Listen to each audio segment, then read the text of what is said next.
Tanae Takaichi is a veteran of Japanese politics, and over the years she's built a reputation as a hardline conservative, a hawk, and someone who idols former UK Prime Minister Margaret Thatcher.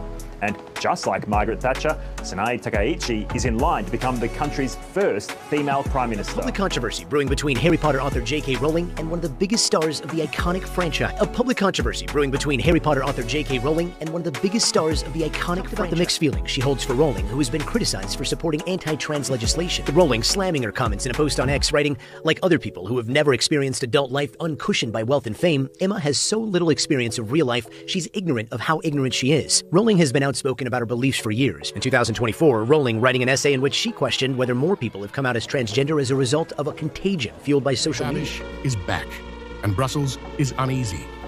The billionaire populist has won the Czech Republic's parliamentary election, with his ANO party taking just under 35% of the vote and 80 of 200 seats in the lower house. While short of a majority, the result marks a major comeback for the 71-year-old businessman and former Prime Minister.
Are we back? Can you hear me now? Okay, I don't even know what that was about, so we're going to try again. Hey guys, welcome back to Resistance Chicks. I'm one of your hosts, Michelle. It's Sunday, which means we're going to bring you this week's world news stories, which include but are not limited to. So, Japan. I worry about Japan. The country of Japan scares me societally. Their population is declining. They have a huge pornography issue, the anime and all that. Okay. However, they have a new prime minister, first female prime minister in Japan. I'm going to butcher her name here. I'm going to try to, I think it's Tanae Takaichi. I think that's it. She's just a year younger than my mom. She's 64. And she's been in the conservative movement for a very long time. I don't know if we played this. I don't know if the clip that I had in there talked about how she idolized Margaret Thatcher. So you can see that kind of, she might try to implement that type of conservative value system into Japan as their prime minister. So we're going to talk about that because it's super interesting. And at the same time, Andrej Babis of the Czech Republic. Love him. He's called the Czech's Trump. Okay. Which, whatever. He's called the Czech's Trump. He has been reelected. He's the former prime minister. Then there was some shenanigans. Now his party has been elected. Now, I don't want to condescend, especially since even I'm not even that well versed in it. So please don't take Michelle's word for it as like, oh, wow, Michelle knows stuff and I don't, because that's not true. You probably know a lot more than I do. But I did not know until 8 years ago when we started doing Resistance Chicks, and this is a failure of not just the public school system. I was homeschooled so through high school. So somehow I slept through this. I missed it. I never really understood the workings of foreign and specifically European type nations and their governments. Like, I didn't understand, like, how do you have, I could get my brain around a prime minister and like the queen. That I could get, like, okay, well, that makes sense. You have a queen. She's not, you don't really have a monarchy anymore the way that you used to. So having a prime minister makes sense. Then there are nations that have prime ministers and presidents, France being an example. That is, even to this day is still confusing to me. I don't understand the need for, it seems a little bit redundant. One seems more like a figurehead and the other actually seems to influence and make policy and control the country. However, a lot of these nations, the UK actually being one, you can form a coalition party to get a majority. And when your party has the majority, your party elects its leader, not so much like we go and we vote for our president here in the United States. The UK does not do that. They don't vote for their prime minister. The same thing for the Czech Republic. So they have elected the Conservative Party. It's a something something. We'll get into it. Leah probably has all the details up. Forgive me for not having that kind of stuff memorized. But they have elected the Conservative Party of André Babis. And so that makes it so that he is going to be the prime minister or president. I think he's the president of the Czech Republic. But what I just find so fascinating is this idea of majorities and coalitions to make those majorities. It actually does seem more fair. I don't know. Like, we have this two-party system. Libertarians can never break in. We're never going to have that influence that you would want to see because it's so small. And I don't want to say never. I mean, I would love it if the Republican Party was taken over by libertarians, but this idea of forming these coalitions and getting majorities, it's just a fascinating way of doing government that here in America we just don't have. You guys in Europe, you get it. We don't. We're a little bit green in that area.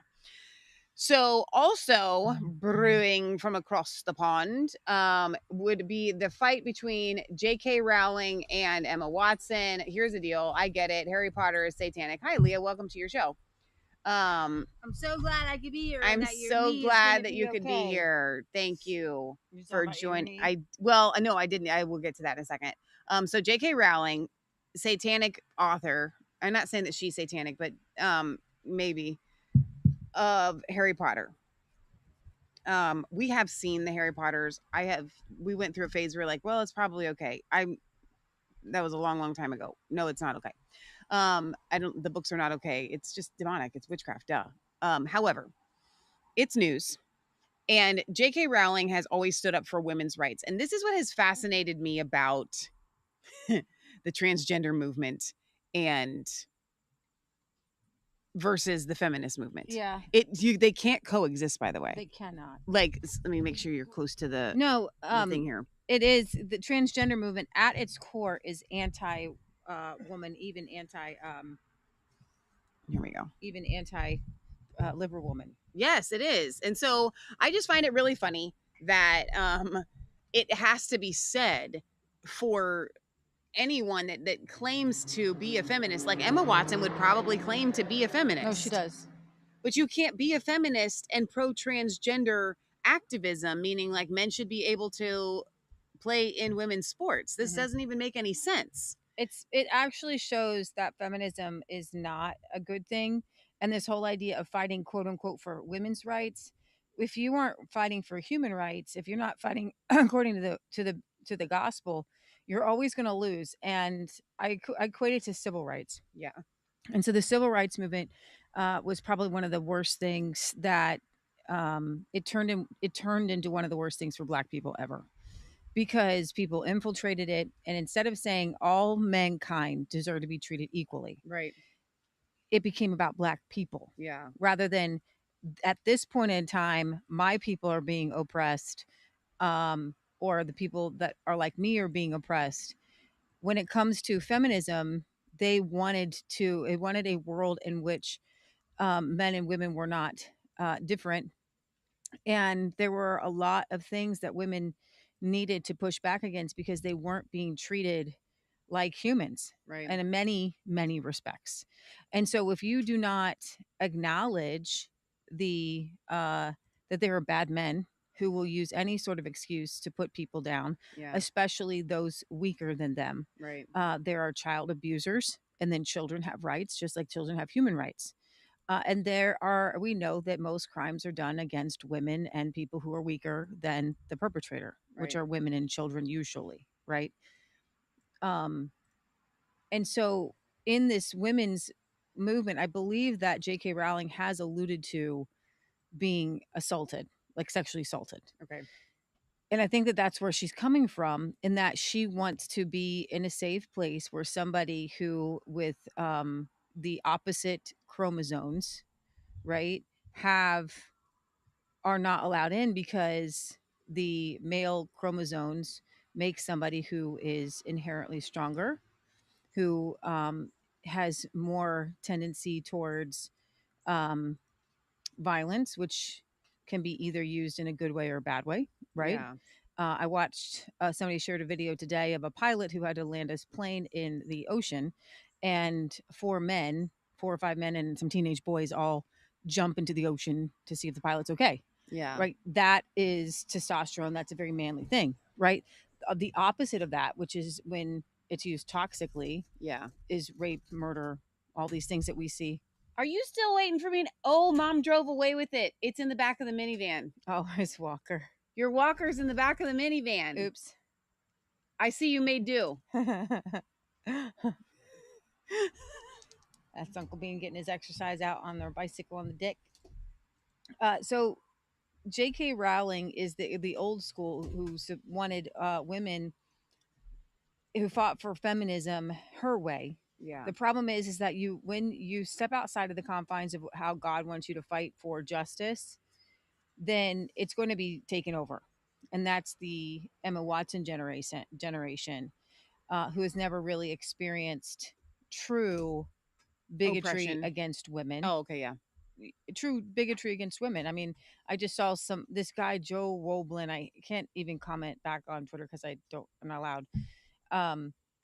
Which you can help with. You can go to @support and at Leah Svensson and say Leah Svensson deserves her Twitter back. If you're on Twitter, you Yes. need to do that. Please go and do Well, that. and especially because I just realized that I paid my full subscription like a month ago and they won't refund it for the whole year. for the whole year. So evil. And I truly, and this is going to be a show, because I believe whether it's Thomas Massey or some other entity, I know a lot of you have been wanting us to be a little more vocal on Israel. On September 3rd, 2 weeks before, 2.5 weeks or 3 weeks before my suspension, 2 weeks, I got flagged for hate speech for quoting a scripture about Paul quoting certain Jews being the synagogue of Satan.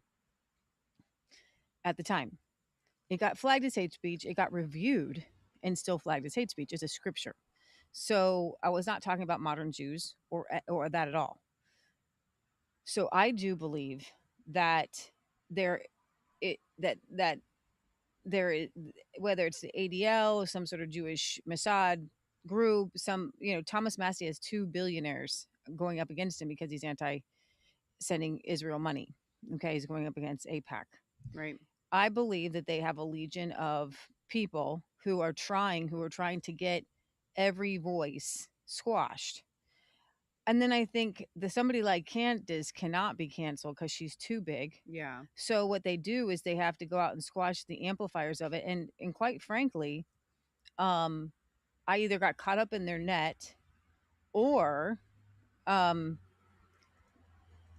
am truly dangerous to their agenda because of our post-millennial view of AD 70, and that and the funny thing is we don't really care. The Jews have a land, it's Israel. We ought not to have terrorism, and they should be allowed to have their country, just like Jordan is a country, just like I would sit here and You do realize that like every nation in the Middle East at one point has been conquered had to be or created. I'm just saying, like, it's not. So I believe that I got caught up in a Jewish conspiracy. Like, seriously. Here it comes. I know, it's crazy. We're going to call you Candace Owens now. I know.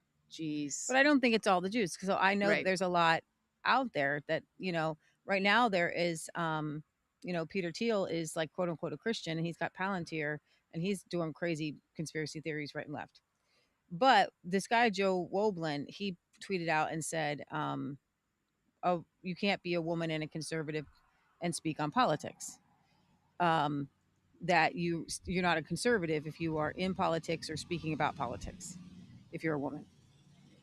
And I just found that so incredibly strange, because it goes against exactly what Christian nationalism would purport to be, which is we are a Christian nation. Everything is political.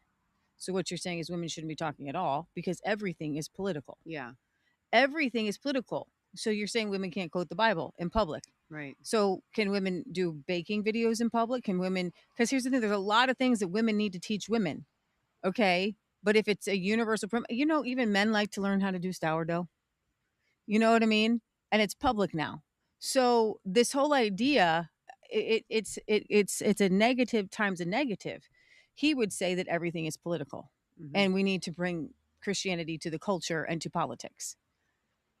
So if women can't speak about the culture and politics because they need to be at home, well, look, where am I right now? I'm at home. I am in my home. And I'm talking. So can I this is a complete rabbit trail here that we're on, and we're going to get to the world news here in a second. But we started off by talking about feminism and J.K. Rowling and Emma Watson. Yeah, we don't want to do so in just like this placid way, like, oh, okay, these two are having a feud. Right. No. My thoughts on people like this, Joe Roblin, whatever his name is. Joel Roblin. Wobling? With a W. Oh my gosh. Okay. Something like that. It sounds like I'm talking baby talk. I truly believe in my heart of hearts that when you are a mom, you should be putting your children and raising those children first. And that means that you need to be accessible by those children almost at all times, unless it's like you've got, your mom or an aunt or your husband or whatever. You know what I'm saying? Like, your primary job as a mom is to be there to raise your kids. Okay? They just need to be able to access you. So when I look at somebody like a, Allie Beth Stuckey, or who are, the two pro-life women that we love so much. Abby Johnson and Lila Rose. Okay. They're moms. They do a phenomenal job, I'm sure, of raising their kids. I don't know if I'm sure their children all have secure attachment. I don't know if their kids are allowed to like come to the studio or where their studios are. I'm just going to say that if and when I become a mom, I don't want to be a podcaster anymore. Like, I just want to be able to devote myself to my kids 100% of the time. If I were to do podcasting, I would want them running around at always. Like, I would just stop the stream and just like walk away and help them and do whatever. Right. Like, that's I think the correct way. So it's not a matter of whether women can speak on topics, whether women have the brain space to speak on topics, or even whether women should speak on topics. You have missed the mark. You have missed the boat. You have missed everything about God's intention about women being keepers at home. Yeah. It's so that the children get precedent. It's so that the children are put on the pedestal of, we take care of you first, and that is mom's job. Okay. So to say that women can't speak on certain topics says that you have the brain space that says that Black men can't speak on those certain topics. Absolutely. And they do. And they've had podcasts that are the people on the right are being pulled into Nazism, racism, and I'm here to stop. I'm here to say no. So it's not a matter of whether we can or even whether we should. It's what should. So I'm not What a mom God right now. called you to do right now. I'm taking care of my family, and I put my family first. Like if something like Leah puts the family first, like my knee went out, and I'll tell you about that in a minute. Today, like okay, podcasts, just gets put on hold. Like we're not going to try to force something to happen. We have to take care of our family. If something happened to my mom or Uncle Jack, like this gets shelved. And so but that should be for men in politics too. That's good. That's in men. Really so good. I am tired of this idea that there has to be this dichotomy between feminism and real life. Guys, we live in the 21st, is it 22nd century now? Because it's 2021. No, we're still in the the 21st century. Sorry, I'm losing my millenniums. When we turn over the clock, which we probably won't be here for. Okay, 22nd. So we're still in the 21st century. 22nd. There's a lot of things that men and women actually do together, and they should. And if men and women are having conversations in private together, they can have conversations in public together. So that's my statement on that. Now, towards the Emma Watsons of this world, they have been sucked in, and it's not, I would say, J.K. Rowling. It is your generation that schooled these children. Exactly. You raised these children to be this way. J.K. Rowling, your books, your movies spoiled these children. Yeah. Gave them millions of dollars, gave you millions of dollars. And so, no, they are not going to have grown up in a school of hard knocks in which you grew up. She said, J.K. Rowling said she was poor at 14. Well, guess what? You made a kid rich at 14. That's on you too. That's on you too, okay? You took part of the Harry Potter culture as well, which created these narcissistic nincompoops. And you were happy to do it, and you took home the paycheck too. So you don't get to be like, hey, Emma, I would like for you to go through some hard things now that you're a gazillionaire. That's not going to happen. And it's not going to happen in the UK that you helped shape and form. You helped shape and form your generation. I didn't see you on the sideline saying, hey, we need to have a little bit more conservatism, Margaret Thatcher in the classrooms because here. she doesn't even believe that, though. That's the problem. I would like to pose the resistance chicks angle of this story, and we're actually going to get to the story here in a second. But to me, the resistance chicks angle would be this. Hey, J.K. Rowling, there is no good and evil without Jesus and Satan being the hero and the villain. Okay. So when we come in, if you're going to have stories of witchcraft, right? Straight up witchcraft, witchcrafts and spells, then you don't get to anything goes, baby. So I've been watching a lot of these. I'm still watching Charlie Kirk clips. I stayed up way too late last night watching them, and I am hating myself for this fact that I'm staying up. Not for watching Charlie Kirk, but staying up watching Charlie Kirk videos because now they're inserting commercials. Somebody's making bank on these, and I stick through the commercials, and I hate myself for it. Like one of them I watched last night had I don't hate myself. One of them had 4 long commercials, and I watched it because I wanted to know what was. So anyway, with Charlie Kirk, what he constantly does is brings it back to posing the question of what is morality. If you are an atheist, which J.K. Rowling, I think, is, if she's not, she's some sort of spiritualist. I'm sure she's a spiritualist. Okay, but she doesn't believe in Jesus. She's not a Jesus follower. Okay, she's not a Christian. So what is your moral code? Because if you don't get to really have a right and wrong without the Bible. Like there's no moral code that you can say Emma's wrong. Yeah. Why is Emma wrong? It's the survival of the fittest at that point. Mm-hmm. You don't get to say Emma's wrong, that these people have a mind virus. Right. Because you don't have a moral code to stand on. All right, let's play the clip. Oh, and guess what? We have everything ready to go. So look at that. Where are we? There we are. Nope. Is that right? Right to the left of that. I don't have that. To the left. Oh, it's a YouTube. Okay. Mm-hmm.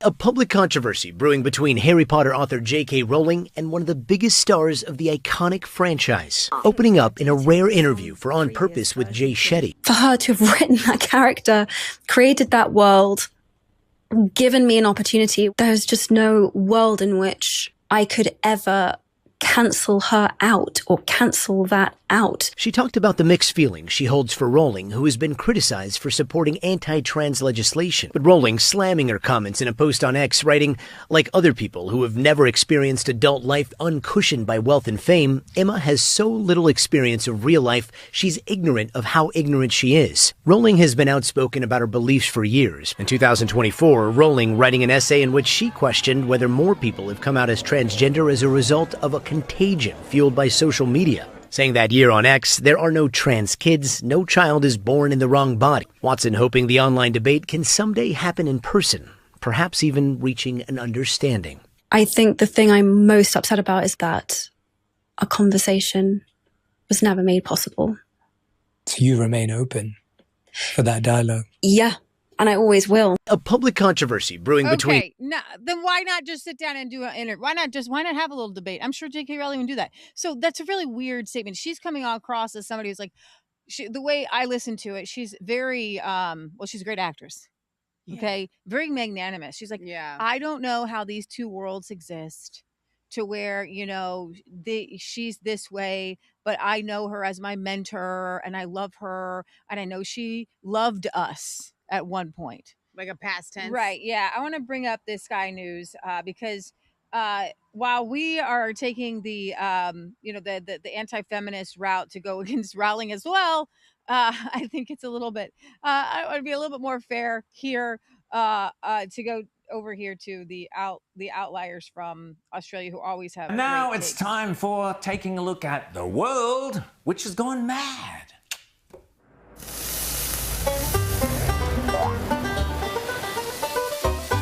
Yes, it truly is a world gone mad where the multi-billion-dollar entertainment platform Netflix thinks that cartoons selling transgender ideology to 7-year-olds is wholesome family entertainment. I'm trans, Norma, and everyone at school knows, and everyone at home knows. And being here, it's like a whole new place. He's gonna go into I can just be Barney, and I can choose if and when I tell people. I've never been happier. Alas, it turned out that the creator of that 2022 piece of propaganda more recently said some rather unpleasant things about the death of Charlie Kirk, including labeling him, like we were talking about, labeling him a Nazi. Whoops. Next thing you know, Elon Musk has publicly announced cancelling his Netflix subscription. And before you can say Bob's your uncle, or rather Bob's your auntie, outraged Americans have also cancelled their subscriptions. Who'd have guessed it? It looks like cancel culture is coming home to roost at the very places that started it.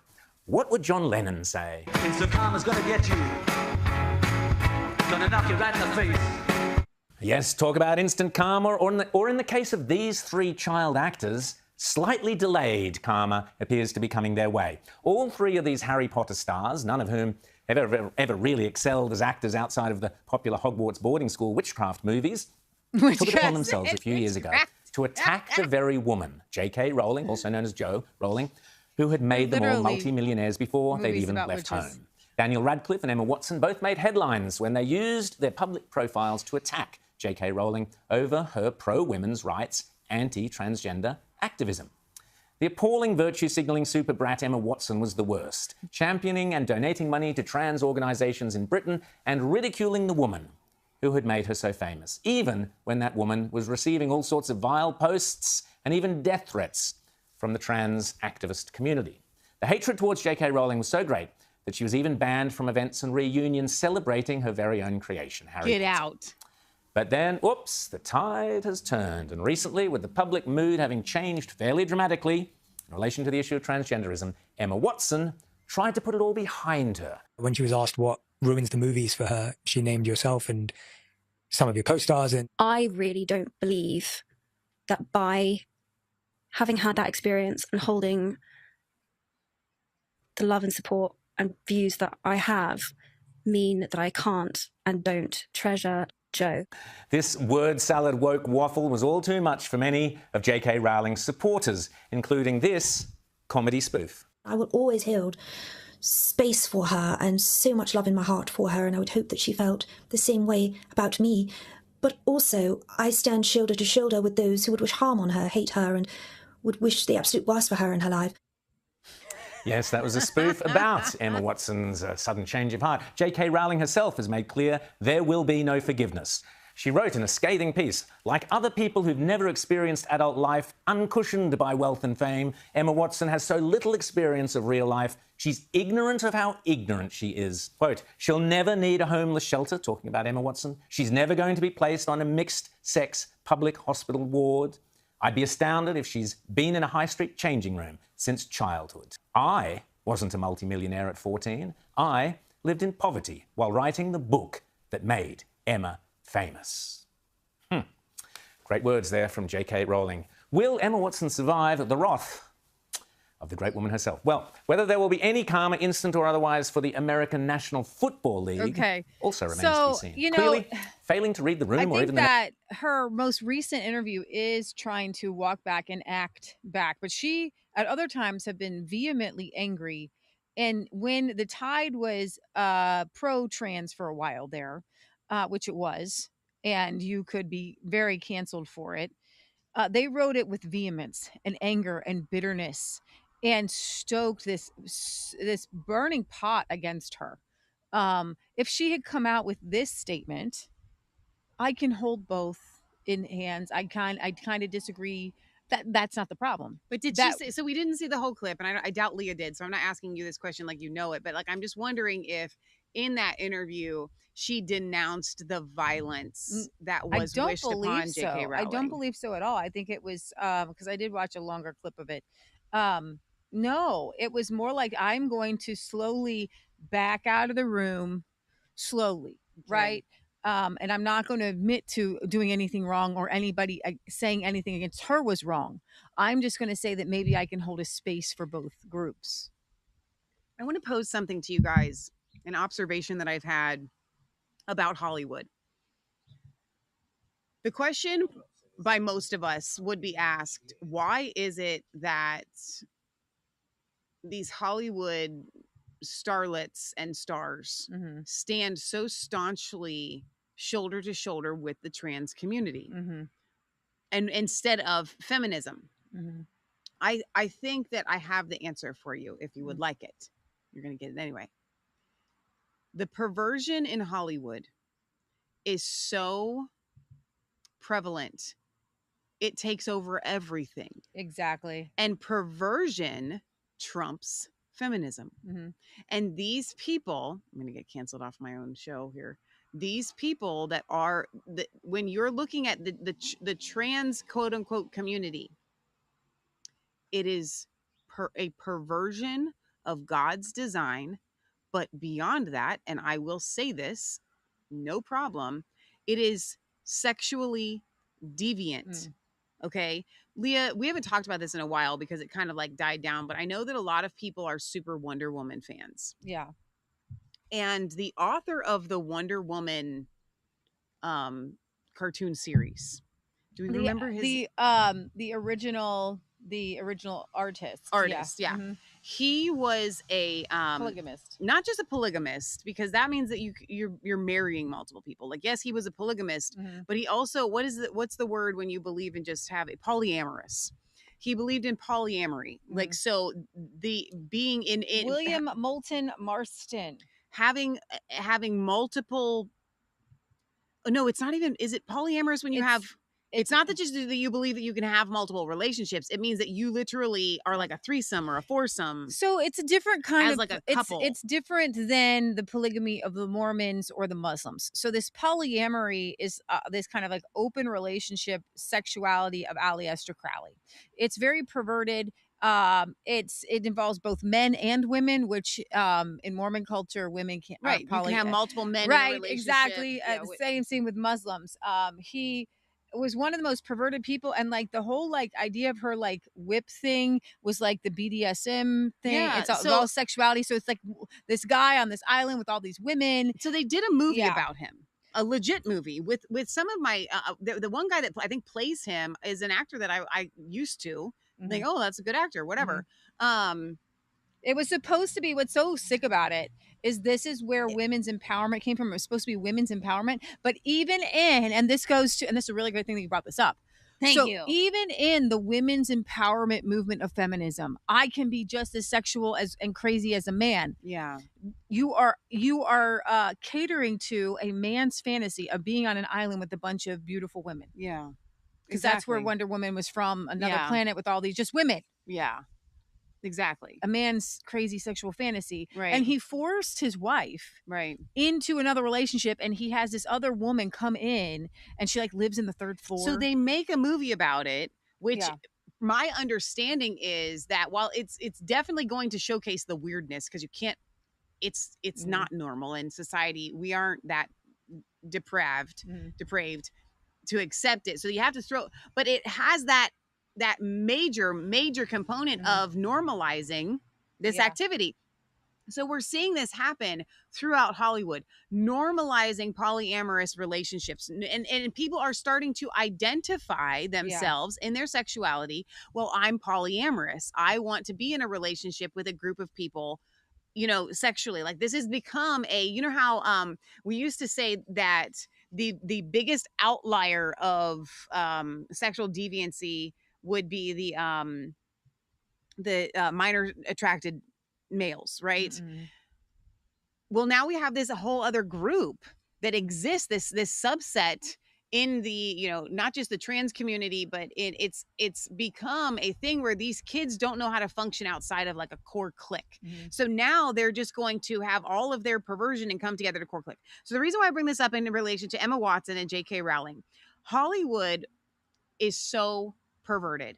And it has been that way since its inception. You have no idea. We have no idea. I'm not talking down. We have no idea the depths of the perversion. So P. Diddy gets 4 years. Do you have that up for this? I mean, it would have been a thing on Friday to cover, but oh no. So P. Diddy did get 4 years. I don't know I thought where they let him off. Really?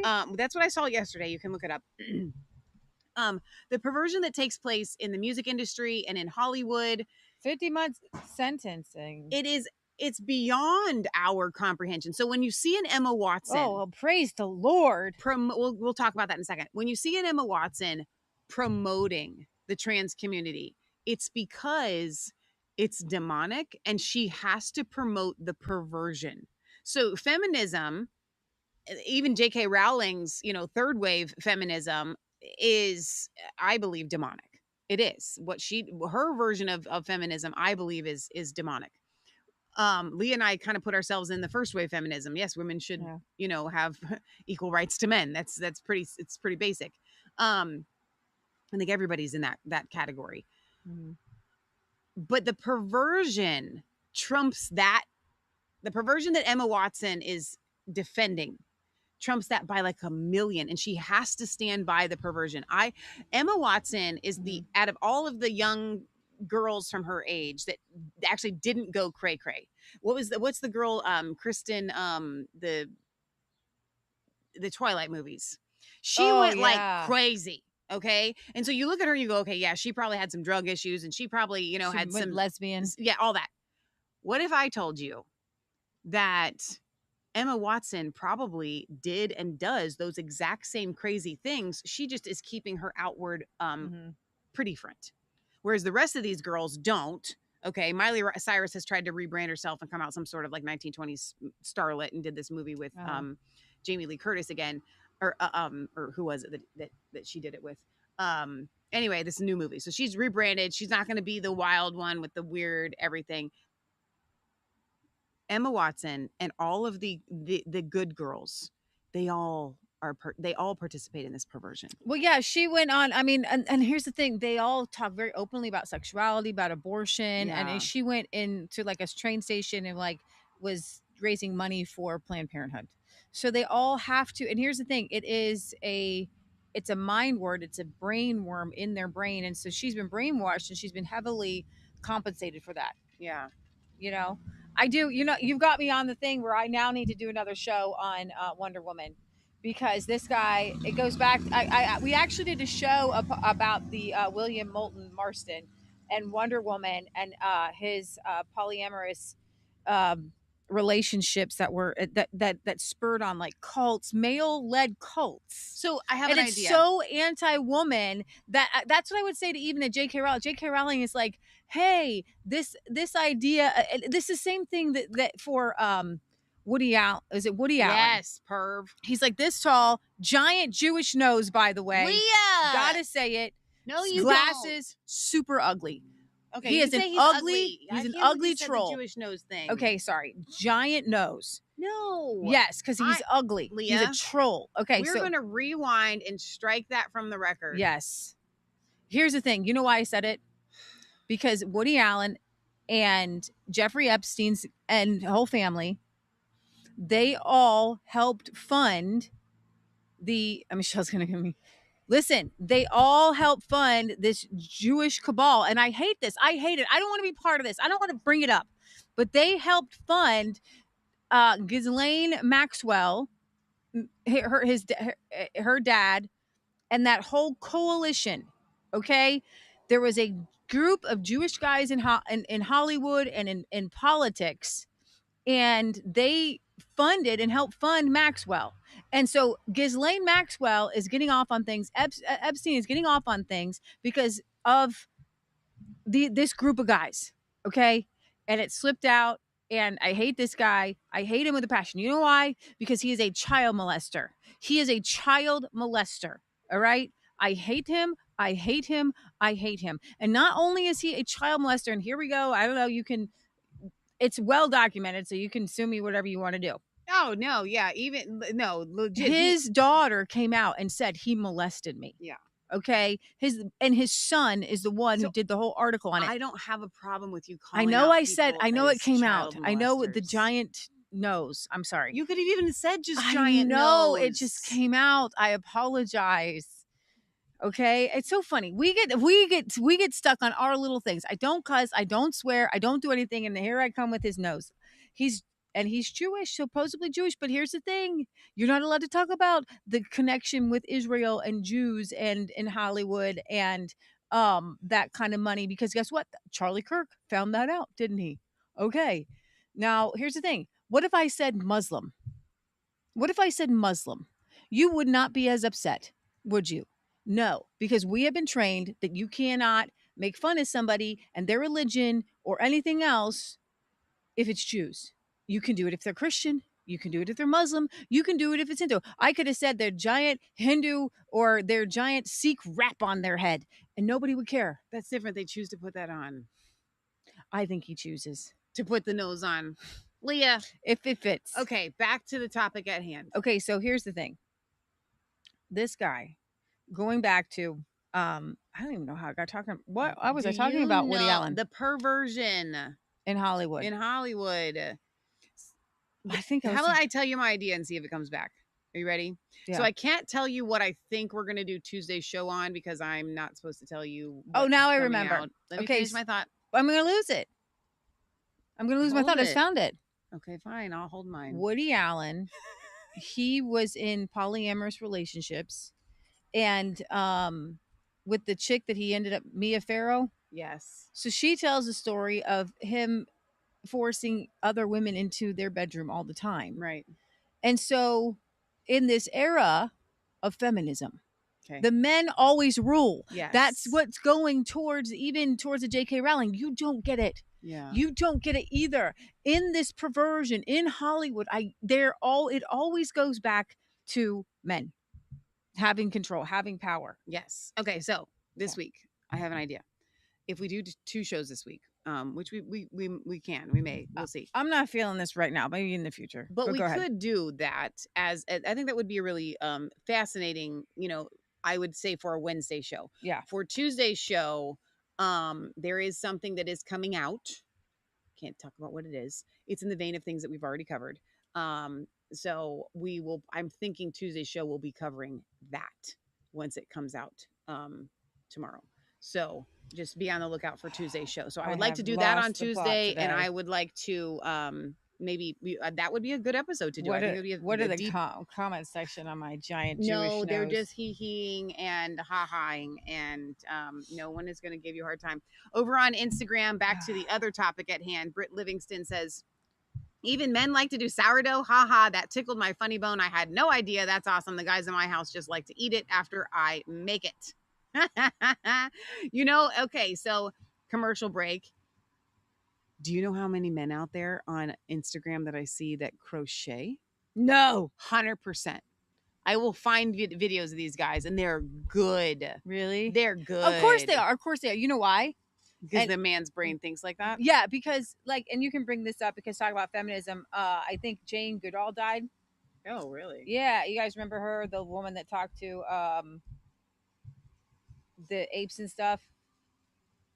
She died on October 1st. So I have a clip that, listen, I'm not a fan of her. I like to talk to the She animals. was a plant-based vegan back in the 1960s. Every house. Wait a minute. Okay, Not that's that really far. good because men have been incredible tailors. Oh, yeah, throughout history. And here's the thing: you There- take a sewing machine in to get fixed. Who's going to fix it? the dude. A man's going to fix it. Yeah. Right. Women sew, but the men make the sewing machines and they fix the sewing machines. And in order to do that, they're going to sew. Yeah. Right. And so Well, it used men to have be- traditionally been leather workers. Yes. Leather's hard to work with. Yeah. And so men will tailor men's suits perfectly. Right. So I can see it as, and this is why you wouldn't see men crocheting. And this is, I don't know, just be straight up honest. Because there are yellow jacket. Because there are things that they probably need to be doing that require more strength, especially like on the homestead, right? Yeah. So women, they're pregnant, they're grandmas, they're watching So the it's kids. something you can do. But Yeah. instead of doing video games, I highly recommend it as a little hobby. 100%. Right? But most men are going to be doing something that, especially if you're running a homestead, there's not a lot of time for men to sit and crochet and knit. Yeah. So am I pulling this up fresh? No, I've got this video over here. Jane Goodall, for all intents and purposes, yes, you're not supposed to talk evil of the dead, but she advocated to lower the population. I am not. I'm sad that she's gone. I'm sad that she's probably not in a happy place right now. Yeah. That's just the truth, right? She lived a life actually in all of her, I would call this a Solomon's vain pursuits. Okay. In all of her pursuit to save humanity, she missed the one who saved humanity. Oh, that's good. Yeah. We need to eat less meat. We need to stop land being used for cattle and growing grain for the billions of animals that we keep in our intensive farms. And then finally, we cannot hide away from human population growth because, it underlies so many of the other problems. All these things we talk about wouldn't be a problem if there was the size of population that there was 500 years ago. We need to eat less. Okay, actually, people were not happy and healthy 500 years ago worldwide. I have so much to say on that one little clip. I hope we can get to the rest of your show. Okay, that was a 30-second clip, and I have a lot of things I would like to address on that. Okay, number one, meat and eating meat. I actually agree with. She mentioned very briefly the confinement farms. That doesn't mean that we should eat less meat. Right. It means we should do it. It means that we should get our meat. So every year it's coming up. It's like my favorite thing to do because we have to make room for the beef that we get a half of a beef. We actually get a whole one, and then we usually find a family around here that wants to do the other half. I'm not sure if our immediate family is going to want to do that or not, but that's an aside. So we get a whole beef, and we fill our freezer with half of that. That's ours, our take home. How much does it usually cost us? I know that better than you do. No, I just mean total. Well, like, let's just for do half of let's a cow. just do a pound. It's like about $2,000. It's about a five. It's gotten a little. It's more between expensive. $1,500 and $2,000 for us to get like a half a cow. $5 a pound. Yeah, total. But that means that is the ribeye, that is the T-bone, that is these amazing roasts. So we get it's amazing, and we get it from a guy who we have to be put on the list one whole year in advance. So I would miss that window sometimes. So I've just started, every time I get the beef, I text him and I say, please put us on the list for next year. So that's coming up at the end of November. And then we raise our own pork and our own chicken right here. So we can eat as much meat as we want. And let me ask you this question, Leah, including the beef that we get from Kenny.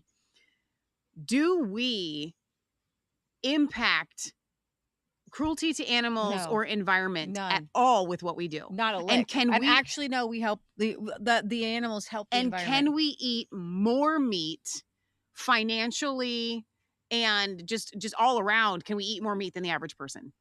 Absolutely, we do. We eat so much meat now, which we did not before. When I grew up, it was like meat was expensive. It was hard to come by. 3 people. You get to you're and splitting leftovers, it. Okay.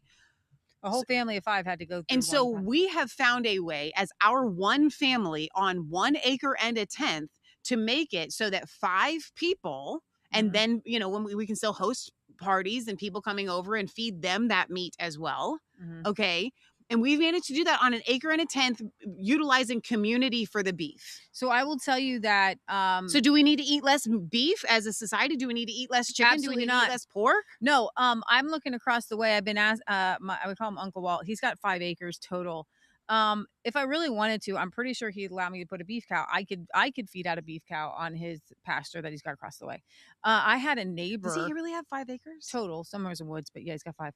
I had a neighbor across the way who said that I could dig up her front lawn, or I could run chicken tractors on it. Yeah. At which point I could feed probably 10 We could families sell chickens all year.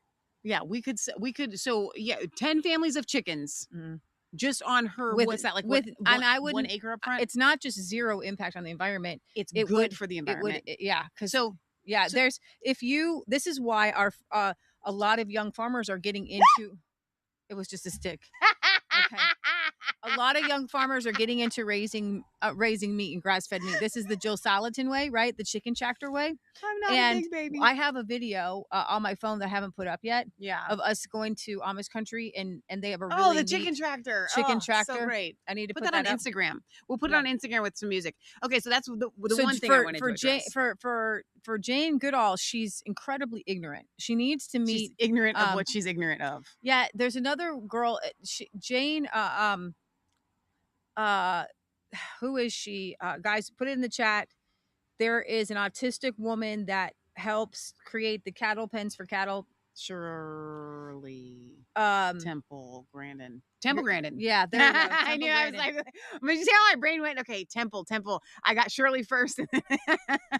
Yeah. There was a movie made about her by that famous actress girl. Nobody cares. Yeah. So, anyways, that is a passion of mine because I look around at all of my neighbors and I know that all of them could at least raise enough chickens for eggs. All of them, right?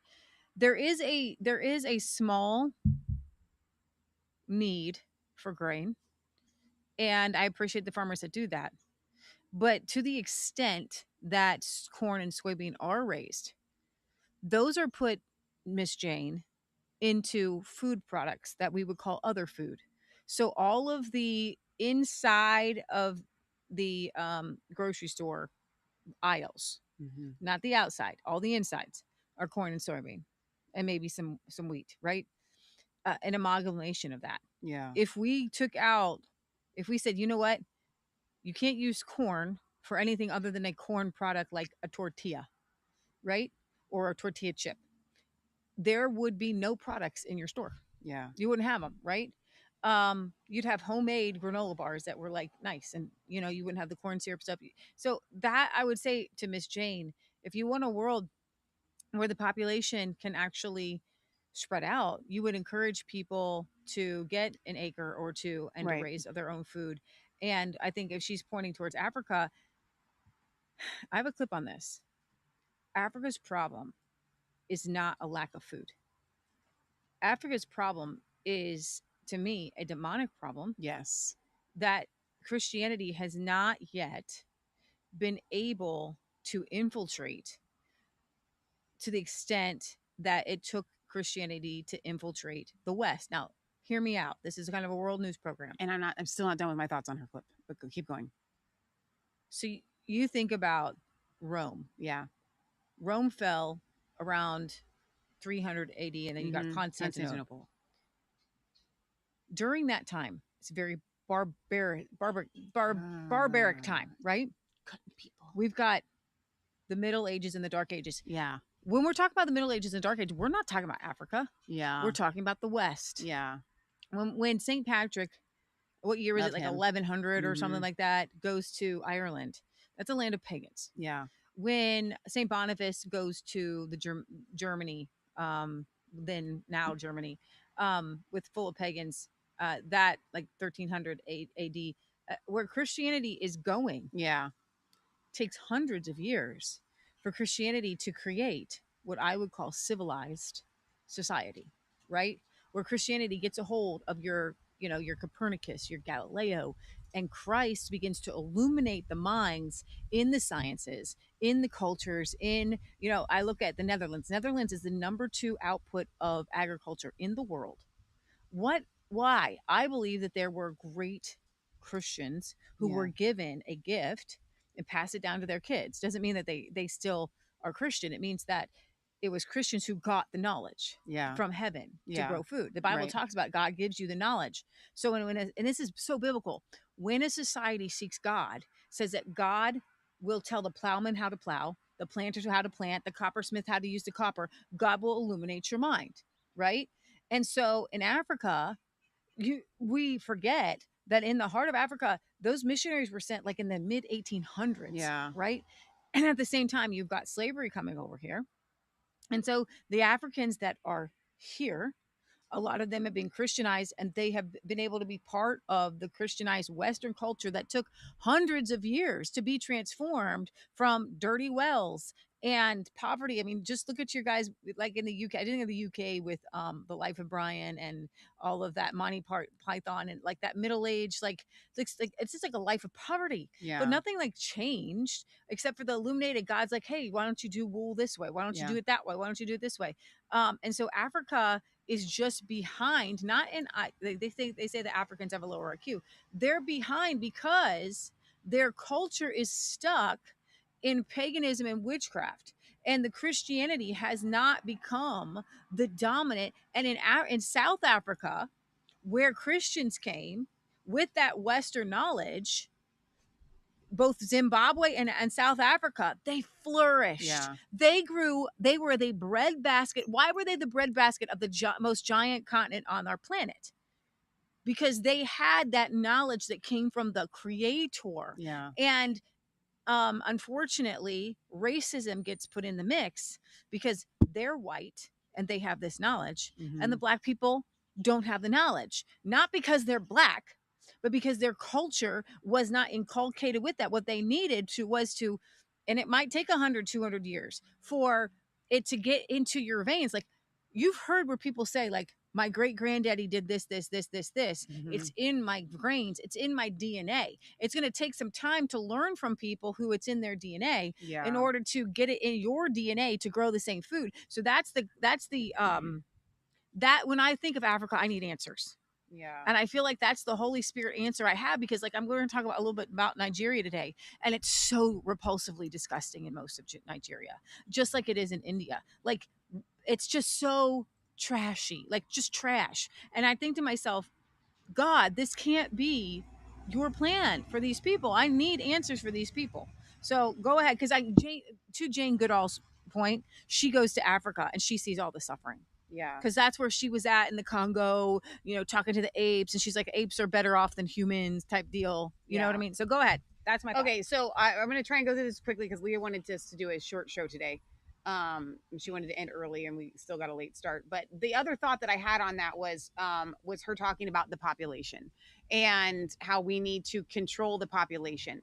We don't need to control the population. We need to foster an environment where the population isn't so grotesque. And what I mean by that is if you have a family out on 10 acres, and you have 10, 12, maybe even 15 kids, you are not a problem. Your kids aren't becoming a problem. It's what are we doing and what isn't. I don't want to bring in like a woke green agenda phrase here, but what is your footprint? Okay? If every child, if you have 15 kids and every child goes and gets like an apartment or in the city and everybody has to do everything like individualized versus starting a family, living on land, like the reason why our populations seem so overpopulated is like Tulsa, Oklahoma. We lived there for 5 years. When you go into the city of Tulsa, you feel gross, you feel congested, you feel, and I don't mean in your nose, I mean just the population. It's too many people crammed into too tight of a space. And then you look like, I was literally thinking a second ago about, my brain is working a million miles a minute. And I would love, you mentioned our neighbor's property. And I'm like, I would love to get a little place where I could get a horse for Patriot Gallery. And I'm thinking, okay, wait, what is that land back there? Because in this little area that we live in, suburbia, and Lee and I own a pet care business. So we go to a lot of the different houses, and I'll be at somebody's house and I'll look at like land. And I literally was thinking down, was it not a couple streets down, Overlook, I think it is, whichever one. And I'm like, wait, where is all that land that's back there? Like there's some fields and like, I'm thinking like, whose property is that? Like there's so much more land around you than you realize. So that we don't have an overpopulation problem. We have the way that people live in cities is disgusting problem. That's what I wanted to address with her on that. Now, Leah, you said something really interesting and we're going to shift gears as we get into this. Leah, forgive me for taking a little side shoot on your show. I was actually going to save this for Healing for the Fractured Soul. I want to know what you guys think about this. Oh shoot, where did it go? It just left me when I screen shared. Hang on, maybe I won't be able to screen share it. I can read it though to you. Try going back there. Here we go. So there is this study that was done in Israel. Forget that it was done in Israel, please. A single drop of a participant's blood was placed under a microscope. I've heard this before. And projected on a screen. What they saw was captivating. The bacteria slowly moving around and macrophages, the cleanup crew of the blood just laying dormant, okay? The bacteria were wandering freely as if on a peaceful evening stroll. The macrophages fast asleep, ignoring their job entirely. Then something unexpected happened. The participant, remember this blood has been taken from them and put on a microscope. The participant was shown a funny movie.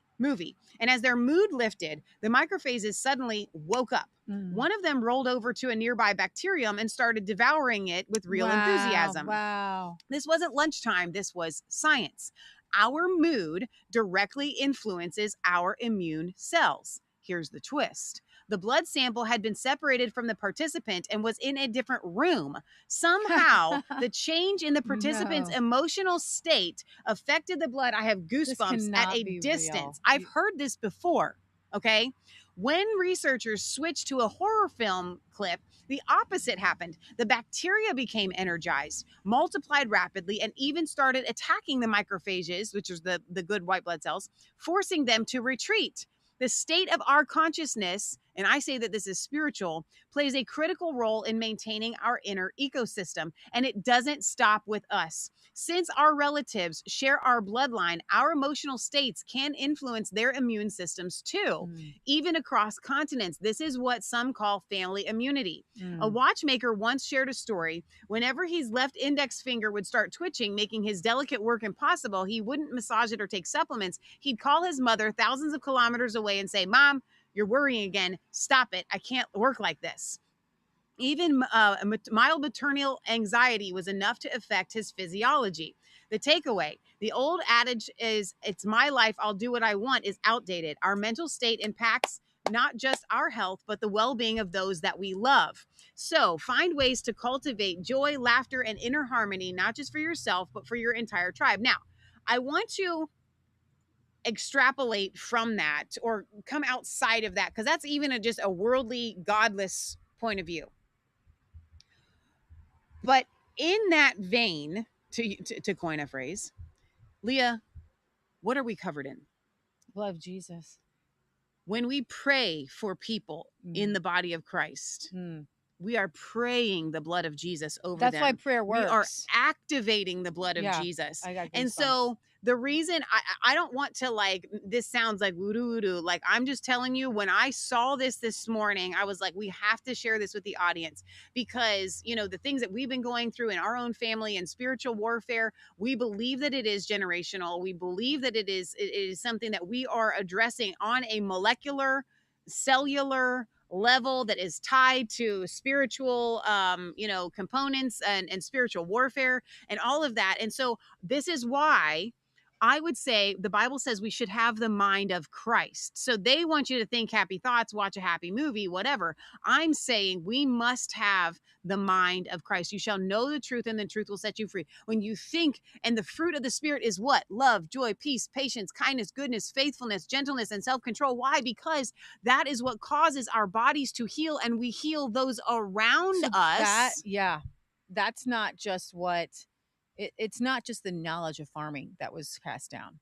It was so the you joy, said the DNA, and that's what I was joy like, hang and on, the love this is really of farming. Yeah, so the there love are times of the land where Leah and I will wake up in the morning and we can tell that Patriot Gallery is going through something and whatever, because I can feel it. And why do I feel it? I feel it because she's my mom, because I'm her bloodline, because she's in my house, because there's a spiritual component. This is just a portion of it. but I wanted to add this bloodline portion to it No, because this is this so good. melded with I wouldn't normally just take a post and go, that's right. Unless it literally melded with my Yeah, spirit. so I got a lot of world news to talk about tonight, but I'm sorry. interestingly enough, that's the vein I think I do want to take for our Tuesday show. I want to talk about healing the mother wound is what Neil Peterson, his friend, sent to me. Or Neil Peterson sent to me a friend of his, a video. And going back to saying, like, if your mom in utero had thoughts of abortion, you're going to pick up on that. And I don't want to linger on this too much, so just write this down and come to us on Tuesday. Come back on Tuesday. And Glenda, hopefully we'll get your donation figured out by then. But yeah. So anyways, come back to us on Tuesday. Can you read this comment real quick? Because I think this is really good. Would it be more strong if you are a twin, I wonder? I think so. I think that's why twins have that, like... Okay, you guys are now predicting my whole show. Stop it. Because I have a clip from African Twins. No. Yes, you're not even kidding. Get out of town. Random. Good Okay. job, Steelers. Okay, so let me read this. James says, another problem about Africa is most of the countries are still in a warring mentality rather than coming together around mutually beneficial ideas. Thank you, James. That is so good. Right. Russ Sturgis says, or R.S. Sturgis says, Vodi Bakum had a vision for Zimbabwe. And James says, this woman obviously believed in systematic population downsizing. Very well said. That's a good way to put it. And Systematic population downsizing. Or is it systemic or systematic? We're not going to shoot you. We just want you not to have children. Yeah. You're going to kill your kids. Oh my gosh, Nick. So I have to do a shout out every once in a while on YouTube because we were gone from YouTube for 4 years. And they got rid of a bunch of our subscribers in all of our videos. But Blue Guy is here. So that goes back like 6 years ago. So I'm so glad to see you. And I'm glad that you identified yourself with your handle so we could recognize you. So that's awesome. So going towards that, I'm just going to say this because get excited about Tuesday show. I think this is where it's going to go. You can operate this as normal. A friend of, I know a woman who has had a lot of trauma in her past. I remember talking to her about this trauma. It was kind of bubbling up in a conversation. I was like, it needs to come to the surface to be healed. And she said, no. I can't deal with that right now. And I'm not going to deal with it. I'm not ever going to deal with it. And behind there was a lot of anger and a lot of bitterness. I've known a lot of people like that. And those are really good people. These are people who want to be loving, who want to be kind. And what they don't want is the part of them that took the pain, took the abuse, took the shame, that's all locked up to come to the surface, because then they may appear to be like the very person that abused them. And so when we're dealing with, I would say this emotional, I need a different word for it because I don't want to just keep using the word trauma. Okay. If your parent, especially, or a grandparent or somebody close to you had these issues and you took them, you took their depression, you took their anxiety, you took their anger, you took their abuse, you took their hatred, and you knew that it was wrong. So you buried it. When your body is going through a time of healing, it's going to try to bring that to the surface to be healed. And it may manifest in coughing. You may have nausea. You may throw up. You may have headaches. You may have physical symptoms. Maybe there's a part of you that gains or loses weight when this comes up. Maybe there's a part of you that has allergies. Your body, a lot of us are treating symptoms of historical pain that is trying to surface, and you are constantly going to the doctor to try to deal with historic pain because you don't want to raise your hand if you if you've caught yourself saying, I don't want to remember that. Yeah. And I'm certainly not going to talk about it, because when I do, I'm going to unleash something that you aren't going to like, and I'm not going to like. I'm not going to like me if I unleash this. I'm going to turn into a different person. I'm going to be the Hulk. And I don't want to. I have decided I'm never going to be like those mean people. Yeah. So in Healing for the Fractured Soul, what we are trying to teach you is how to thank your body, thank yourself, thank your soul if you're a Christian in those moments, not when you are being selfishly, narcissistically abusive, okay?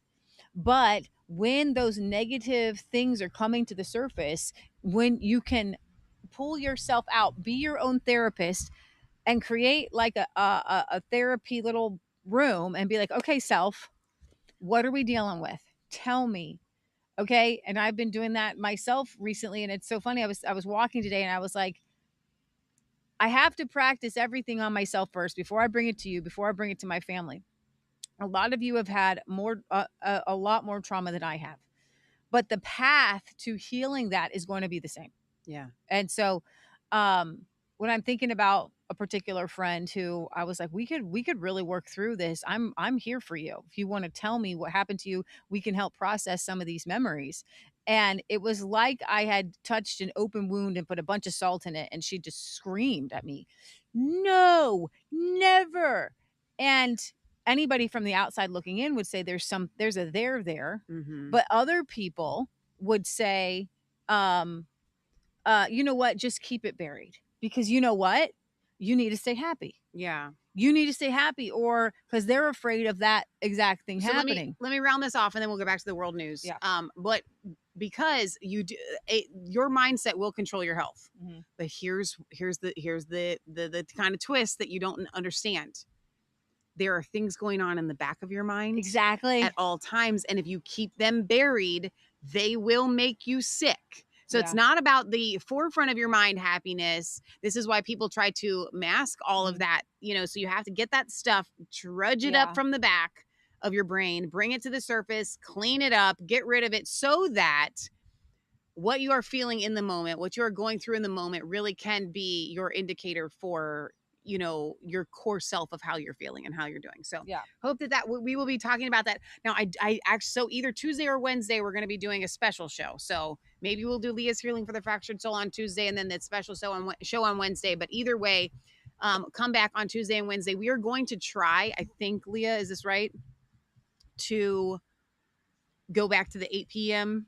time slots. We're going to try. It's an attempt, which means we might actually be on time for 8:30. If we shoot for 8 o'clock, y'all know us, but we're going to try. So I want to go to Japan now, and Japan has just elected what they're calling a far right prime minister. It's a huge blow. Zero Hedge had an article, and I was going to use that as my reference point. But between me opening it and now, they put it behind their paywall because everybody wants to know about this new prime minister. Sanye is it Takichi.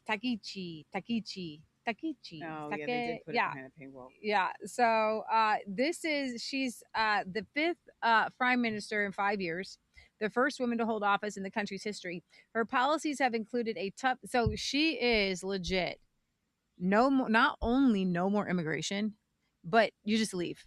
We don't want your culture here. We don't want you here. Get out of Japan. She's also against gay marriage. Wow. You don't have to bring up this article. Okay. She's also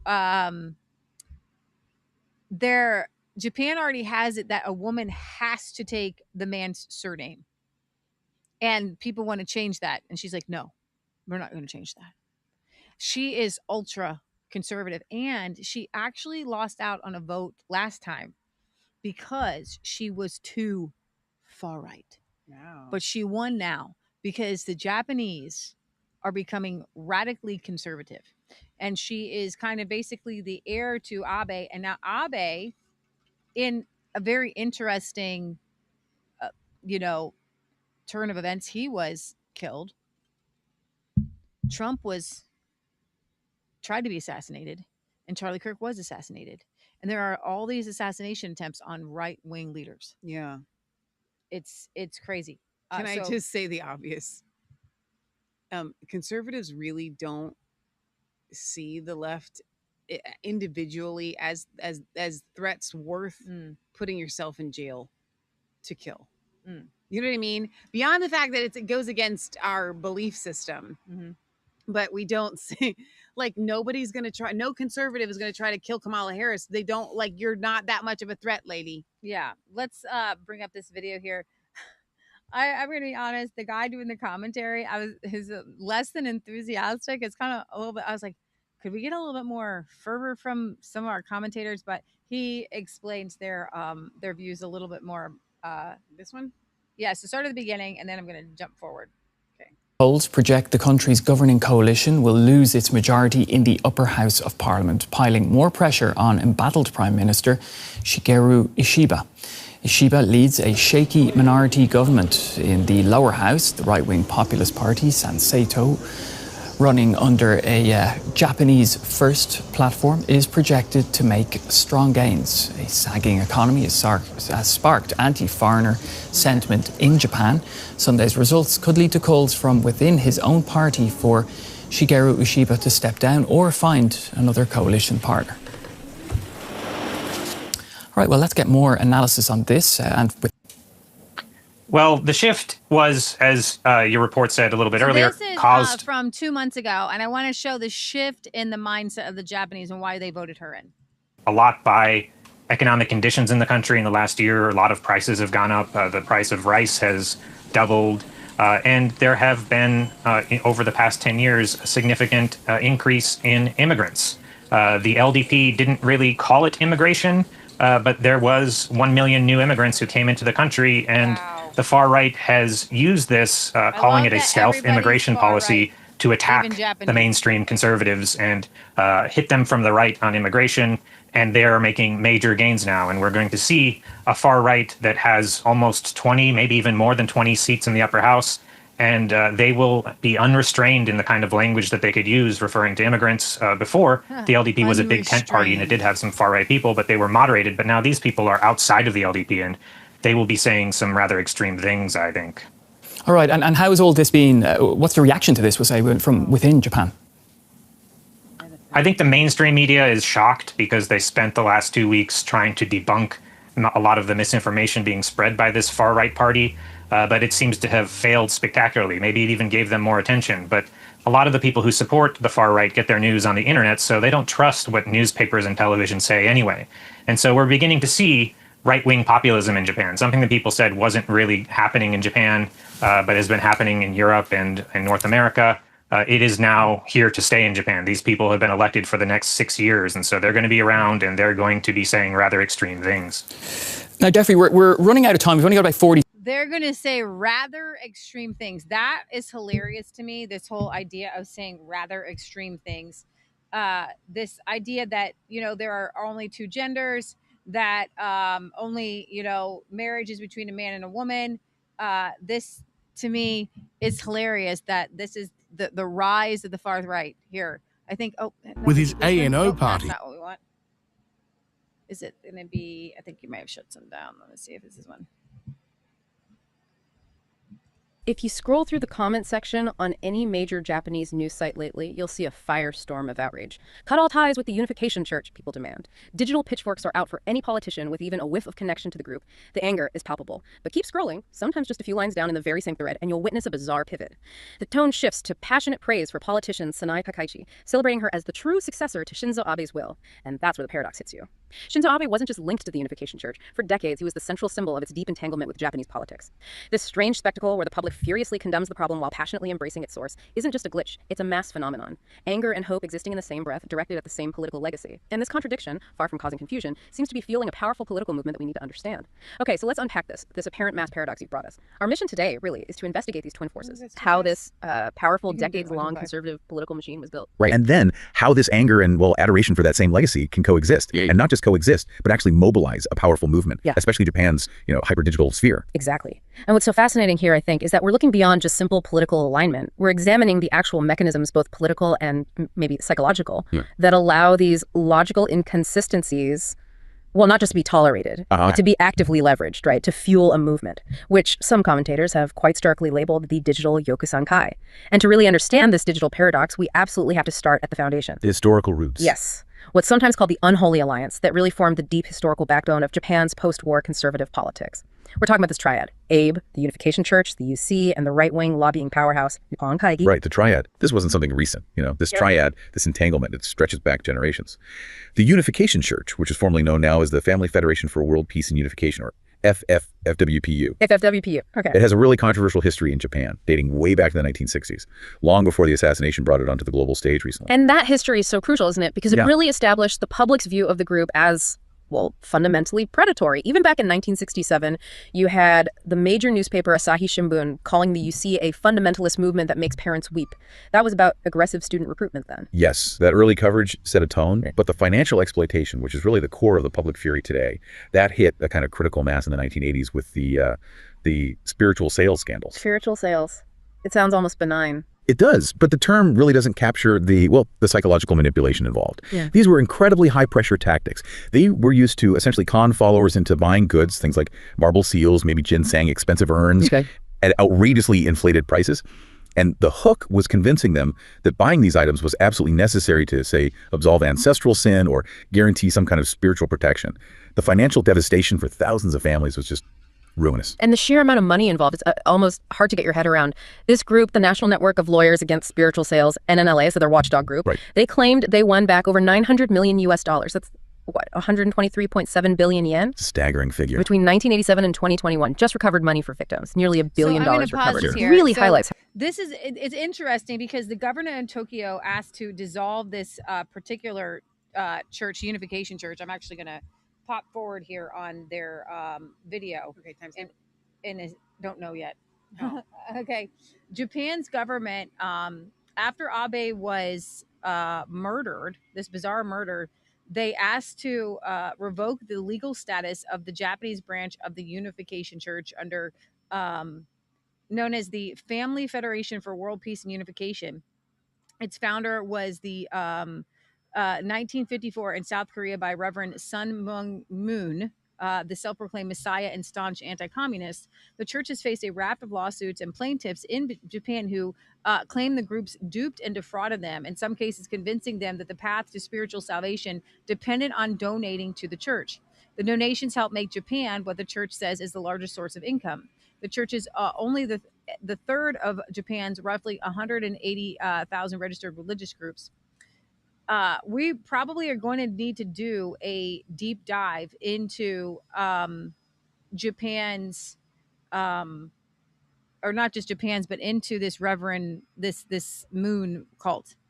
But what's interesting is the moon cult is like kind of like the Asia's version of the Pentecostal movement in the United States. And so on the one hand, they take things that are true, like anti-communist sentiment. There is only that marriage is only between a man and a woman. And I believe that if the devil cannot stop people from waking up from his previous cults, which, ideas, which were, lesbianism, homosexuality, gay marriage, then he like takes those people who are waking up to those things and puts them under another kind of cult-like mindset.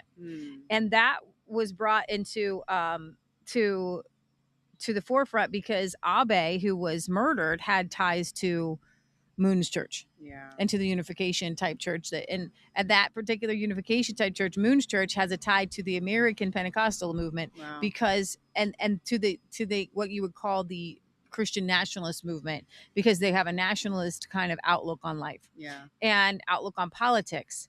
And so this particular video that I was going to play, I don't think I'm going to play the rest of it, just to give you an idea the way that the left needs a bad guy and a boogeyman as well. So people will follow a little bit of truth. And so this little bit of truth and the foothold of this particular branch of a cult that has taken over has the truth of, we're not going to do gay marriage. We're not going to do the crazy immigration. We want nationalism. And I just want to point out that while and when we are spotlighting the conservative leaders. Don't let your foot off the gas, because there are always infiltrators into any government movement, and the devil is always trying to infiltrate. And whenever you're dealing with money, whenever you're dealing with fiat, you're going to have like a twist. The same thing happened in Australia when I think it was in Morrison. He was part of like that whole, Hillsong church movement and Christian movement, and he's not conservative at all. He helped lock down the whole government there. I know. Careful. No, you don't even know. No, I do know. I do know. You're not allowed to touch it. I do know. But I'm going to start out with saying, wait, stop. Okay. I'm going to start out with saying that this is a good thing, that she is what you would call based. And she will. We're still talking about the this new prime minister of Japan. How do you say it? Sanai Takaichi. Yeah. So she's got a tough stance on immigration, and as the head of the government, she would have to navigate domestic and economic pressures, and a trade deal with the Trump administration, and a host of geopolitical issues in the wider region. So she's a China hawk. Doesn't like communism. Not a fan of China. So this race for leadership of the LDP began after the resignation of Prime Minister Ishiba, whose election last year had angered the right of the party. On Saturday, Takehachi beat her moderate rival Koizumi in a runoff election at the LDP headquarters in Tokyo with 185 votes to 156. The LDP-led coalition no longer holds a majority of seats in parliament, but Takehachi is expected to be approved as prime minister when members of parliament vote later this month. She's 65 years old, so she was born in 1961. Then that would put her at 64 years old. Well, everybody's saying she's 65. Okay. But she is, and it's interesting because you're not going to see in any of the mainstream media I don't know why they don't want to talk badly about her because, or something, but you're not going to hear her views that are extremely far right in any of the mainstream media. It says, Breitbart here says that Sinai admires former Prime Minister Margaret Thatcher and is a proponent of the former Prime Minister Shinzo Abe's conservative vision for Japan. She's the first female president of Japan, predominantly male ruling party that has dominated Japan's post-war politics without interruption. Let's see. Women comprise only about 15% of Japan's lower house, and she was a drummer in a heavy metal band. What? And she rides a motorcycle. No.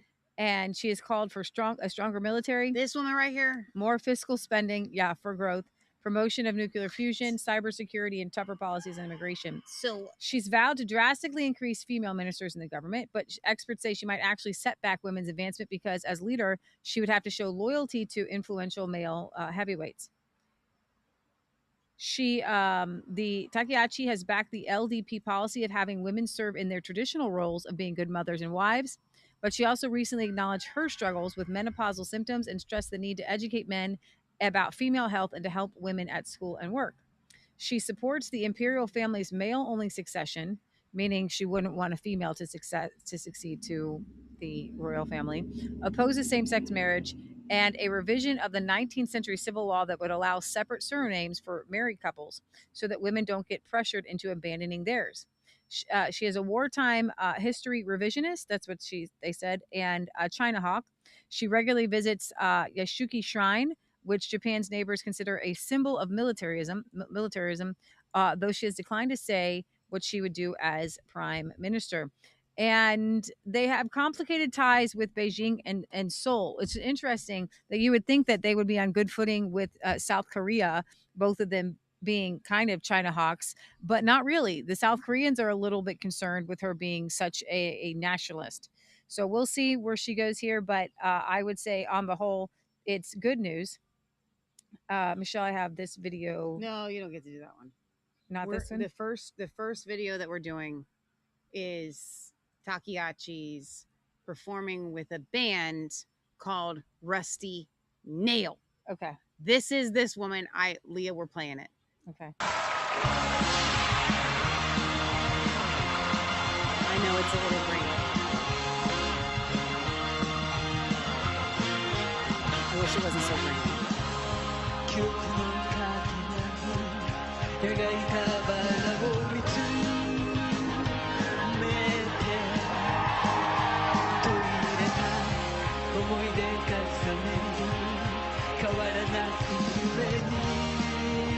This is from 2016. This is not even from her college days.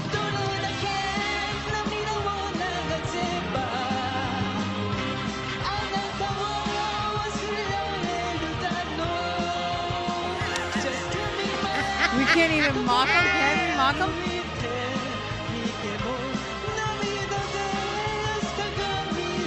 No, we're gonna keep playing. Keep playing. Yeah. This is so good.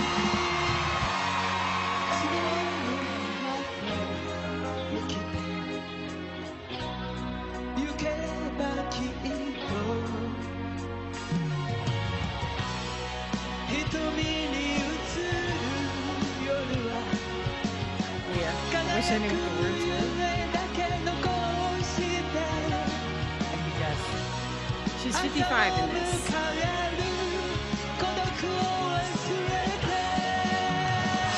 Wow!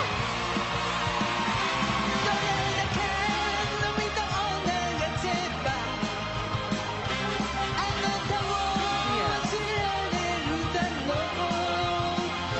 I can't do it anymore. There it is. Okay. I love it. I don't even know what that was. But she's prime minister. She's gonna be prime minister in a month.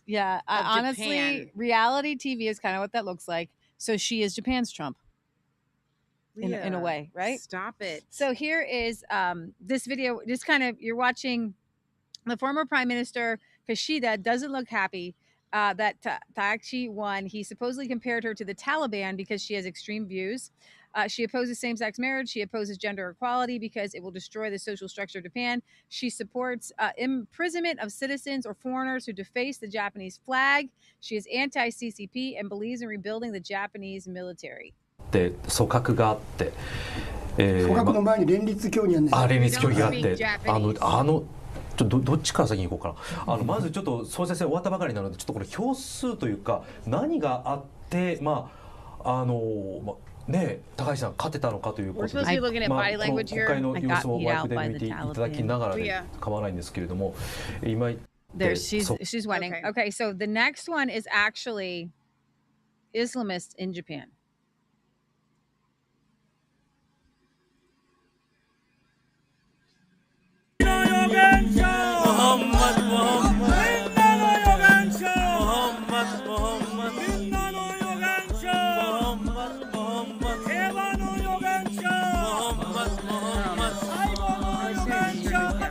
So she wants to deport these people. Okay, so here's my question. You said these people, so I'm going to use that same phrase. Have these people infiltrated every nation? I mean, it's their goal, right? It's world dominance of Sharia law. Yeah, scroll down. Despite there already being a mosque in Fukuoka, I don't know how to say it, Japan. How far down do you want me to go? Are being held, not that far, you even passed it up. I didn't. Prayers are being held in the public park. No, it was the second one there. It's not Crazy flicks. Keep going. Huh. How come yours is not? And I can't even tweet it out. Shoot. There it is. Here. Keep going. There it is. So this is a call to prayer. Yeah, in Japan. I didn't know. I thought that they were pretty hard line on immigration, but they've let in 1 million people. This is terrifying to me if this can happen in Japan.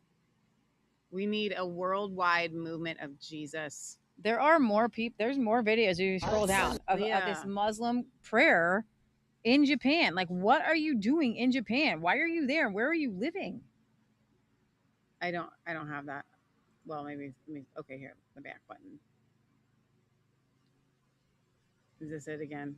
Yeah. Okay, we have so much to get to. I know. Okay. Let's linger on this. No, it's crazy. So I'm hoping that for the best for you in Japan.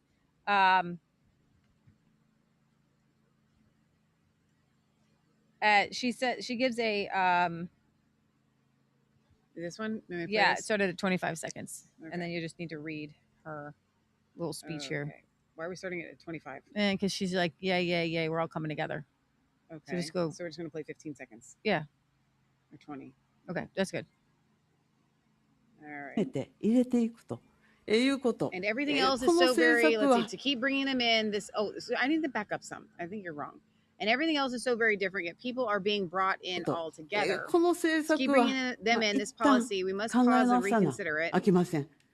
Those who come with economic motives and claim to be refugees,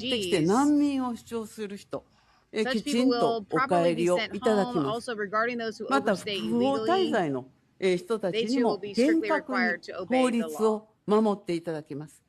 Okay. All right. So, Michelle, over here, I've got a Charlie Kirk video that actually was tweeted out in Japan. Before his passing, Charlie once said about Japan, Japan has every right to remain a country for the Japanese. To the left? Yep. Okay.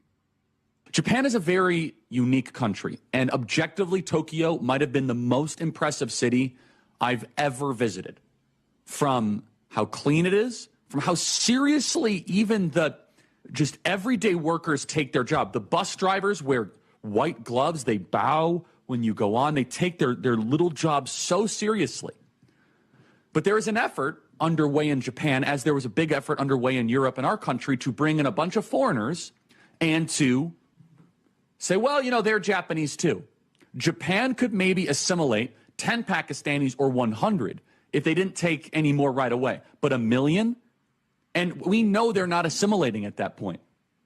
And we saw a little bit, you know, just a little bit in Tokyo, you know, Mohammedan there, Mohammedan here. Like, ooh, that's interesting. I didn't know I was in Paris. I didn't know I was in London. But the point is this: if you do not have a picture of national identity, then you're going to be in a lot of trouble. Now, America's picture of national identity is different than Japan's. Japan is tied to their ethnicity, and that's okay. It works for them, and it's unbelievably impressive. We have a different picture of national identity. We are, of course, a people and also a propositional nation. We're both. Japan is something different, though, and they should be allowed to be different. Japan is not a propositional nation. Japan is a people. They are an ethnicity. They are a genealogy. And it's worked incredibly well for them. They are one of the oldest and greatest cultures and civilizations. But isn't it just so striking, as you're looking at a picture of Tokyo right there, isn't it so striking that the globalist forces, they want to try to destroy any culture, any city that is working and functioning. So there's a major movement in Japan. It's called the Sanseido Party that is ascendant, and they are calling out the private, quiet infiltration of foreigners into Japanese society. And I'm cheering them on, because here I am as an American wanting Japan to remain Japanese. It would be a demerit for the planet. It would be a demerit for the world if all of a sudden Japan fell the same way that Paris fell. And they do things differently. They're not a Christian nation. They're a Shinto nation. They are one that has traditions in Japanese culture and the samurai and duty and honor. And I think that's awesome. In fact, dare I say, I actually want the diversity amongst nations. Our national identity changed after the second great immigration wave of the 1910s and 1920s. But we are still a nation founded on Christian European settlers with norms and customs and faith emanating from Western civilization, from Christian civilization. And you shouldn't want to change America, and you shouldn't want to change Japan, because we already know what has happened when you change Paris and you change London. National populism is a check against globalists. And we shouldn't go impose into Tokyo being like, well, Tokyo, you guys are too Asian. Let's just apply, by the way, let's apply the left-wing framework. What's so interesting is, do you know they're calling Japanese racist for not wanting to take immigrants? Oh, you're racist because you don't want to take a bunch of Arabs in your country. You're racist because you don't want to take a bunch of Indonesians in your country. And Japanese are like, racist? What does this word even mean? What do you mean? It is a purely Western moral framework that we're overlaying against a multi-thousand-year great civilization. So here, we as Westerners, we can't help but be, somewhat colonialist and imperialist. So left-wing imperialist colonist forces are coming in and scolding Japanese politicians for not taking immigration. And honestly, Japan does not want to commit political and cultural suicide, and we commend them for that. Japan should close its borders. Japan should say, nope, we're going to figure out our birth rate problem, which the Japanese birth rate problem is bad, but it's not as bad as Korea's. Left-wing colonialism equals open borders. It is a soft form of imperialism. And I saw it firsthand because the country works. It is an objectively functioning country. It is not South Africa. It is not Angola. It is not Bangladesh. You don't have to go in search of a solution. Like, well, we have major problems in Tokyo. And by the way, how often do you hear from politicians here in America, well, be very careful, we might end up like Japan. End up like Japan? You mean where you can ride the subway without being stabbed in the neck? Where everything works and the streets are clean and people are polite? Yes, Japan has issues. I'm glad that we actually have a different dynamism, a different energy, a different entrepreneurial spirit that you don't have there. And I think that's significantly lacking. But they have a stable, orderly, beautiful, lasting society.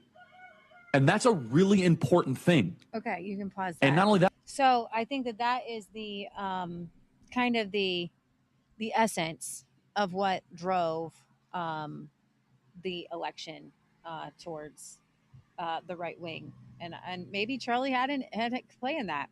Michelle, if you go to the video next to it. So I'm so sorry to interrupt. It was Korea that was doing the weird Charlie Kirk, though, wasn't it? Yeah, it wasn't Japan. Yeah. So many of these flags have red dots in them. It gets confusing. It does. So if you go to the left one, I felt like this was hilarious. I can't believe it's not Fabio. It's not Butter. He literally was on Bill Maher talking about the migrant crisis in Europe. He's still wearing the shirt. I know. Leah. It's all over Europe, I can tell you. A friend of mine is a federal judge in Italy, and he just retired because he told me, Fabio, I cannot believe where our country is today. And I said, why? What's happening? He goes like, number one, Italian citizen, they are fifth-class citizen, not even second class. They're fifth-class citizen. Meaning? Meaning, then everything, the government supply everything to the immigrant. Everything's for free for the immigrant. The pension plan is pretty much gone. You have old people, 89 years old, they go and collect their pension plan. The government says, go home because we have no money. But in the meantime, they give free phone, free everything, free home. This is a similar complaint we hear in America. But but this has been going for many, many, many years in Europe. Our police don't want anything to do. In the middle of major city, you will have 40, 50 people from Arab country, from Africa. This is a major, during the day, major square.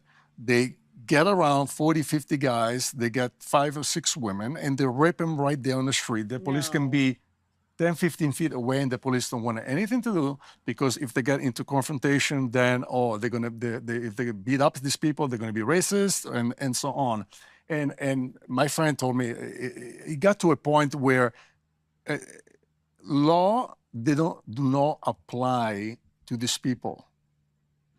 All the immigrant, they don't. They can do whatever they want. Their jail system is full, so these people, even if they commit crime, they get arrested, they get released the next day. So they commit more crime, they get arrested, they get released the next day. It's like that constantly every day. You turn the TV on, it's constantly, they get away with murder every day. Wow. Wow. Well, Fabio. That was Michelle, if you unexpected clip for I me. know, right? Over here, I've got a Pakistani migrant casually drops rubbish in the River Clyde in Glasgow, and then she drives off with her husband. This is what we see. I was playing this with the people from India and Canada who just randomly don't know that trash service exists or whatever, but this is a nice car that they have. So I'm gonna they're literally dumping their trash into the river. But she's gonna keep her bag. So she can.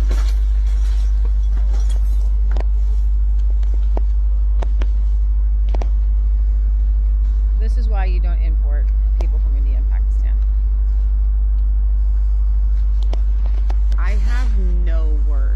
because they're just so cheap they can't get gas service or trash service?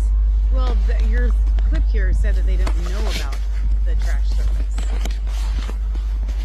Doesn't say that. I thought that's what it said. No. Of course they know there's they have to know there's trash service. Oh my gosh.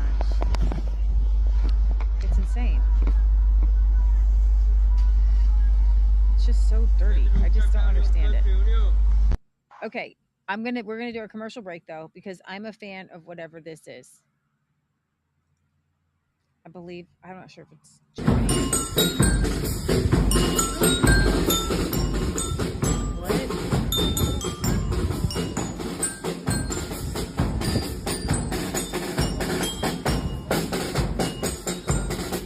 It's somewhere in Europe. I don't even know where it's at. I think it's Germany.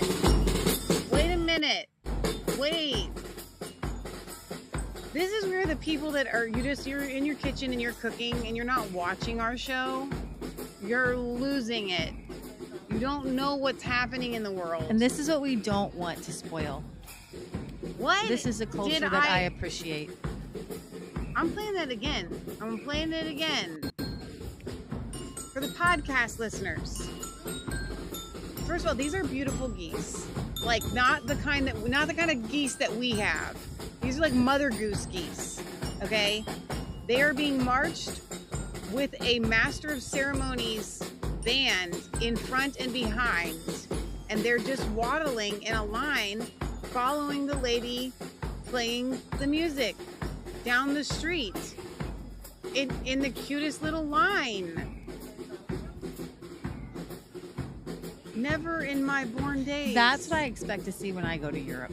No. That's what I want to see when I go to Europe. First of all, where do you get that many beautiful geese? I don't know. Those kind of geese. Does anybody know what kind of are those? Those are geese, right? Yes. They were not weird ducks. Those were geese. No. They had the goose face. Donna says that's what they do at home. I'm sure that's what they do at home. I'm sure that's how they convince these geese. Maybe they think they're gonna go get a snack or something.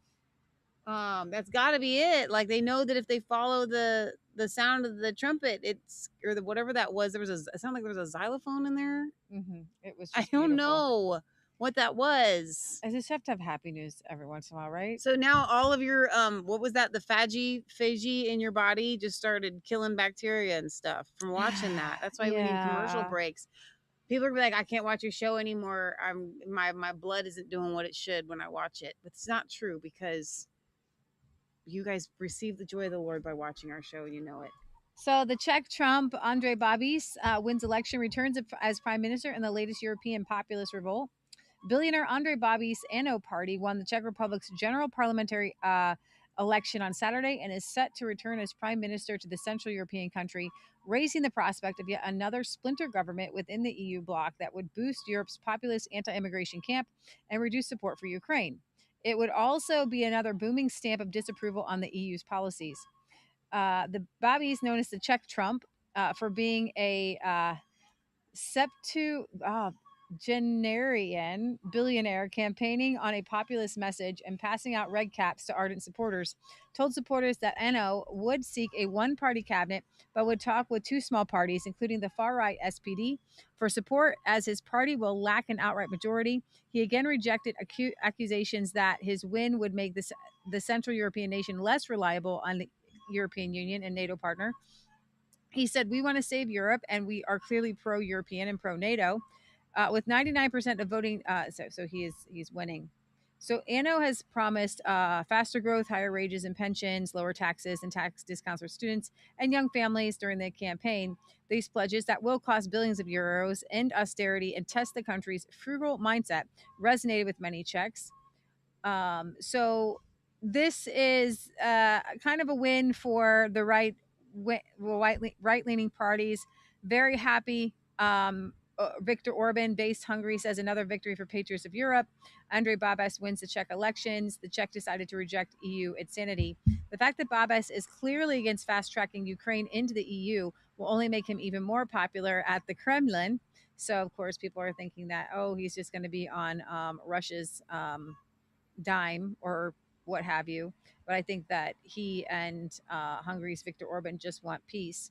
So I want to play over. This is actually kind of a stunning election win. And I would like to play over here this Czech election explained. You can start in around second 30, I think.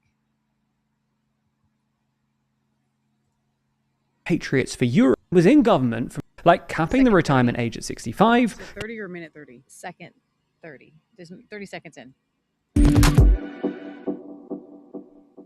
Never miss an episode and always feel in the loop by subscribing and ringing the bell. And the catch-all populist movement, ANO, which translates to yes. ANO is led by billionaire agricultural magnate Andrej Babiš and was in government from 2017 to 2021. Now, it's difficult to really pin down ANO's politics. They don't really fit neatly on a left-right axis. In certain respects, ANO are quite left-wing. ANO used to be in the centrist Renew grouping in the European Parliament, and in their first term, Babiš implemented a number of nominally left-wing policies, like expanding the Czech welfare state and increasing public sector salaries. Similarly, their electoral program includes a number of left-coded policies, like capping the retirement age at 65, guaranteeing affordable housing, and more benefits for families. However, ANO have also adopted some policies that are generally associated with the right.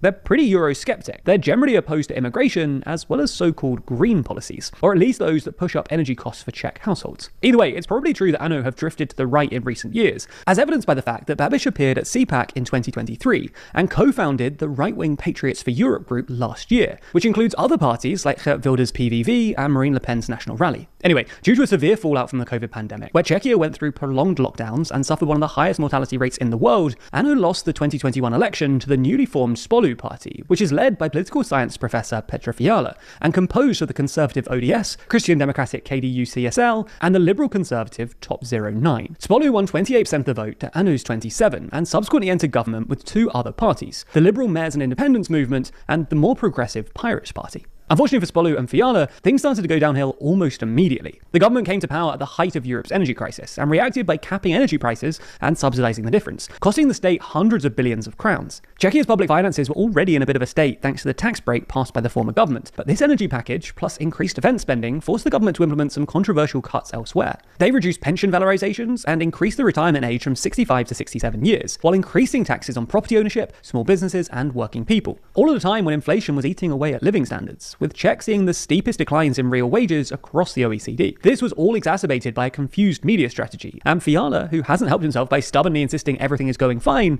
quickly became incredibly unpopular. Morning Consult polling reliably had him as Europe's least popular leader, with the latest polling putting him ahead of only the embattled Emmanuel Macron and on a net approval rating of -58. Unsurprisingly, Spolu's shortcomings have led to a cratering in the polls, and they've been stuck at about 20% for the past couple of years. Conversely, despite leaving office with pretty miserable approval ratings in 2021, ANO have surged in the polls, hovering at around 30% since late 2022.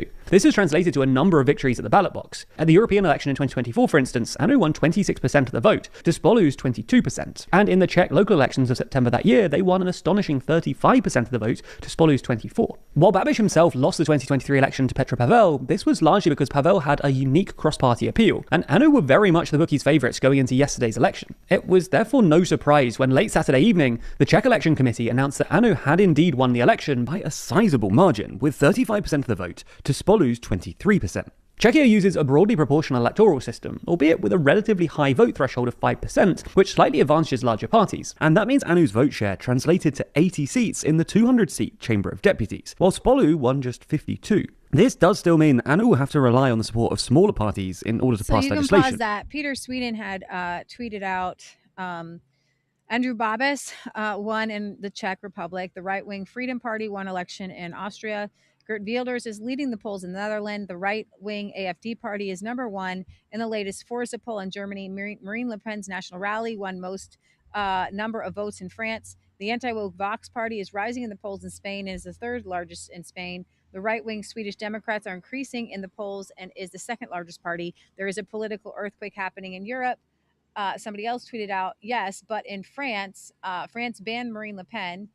Bulgaria, or is it Bulgaria? Where was Colin Georgescu?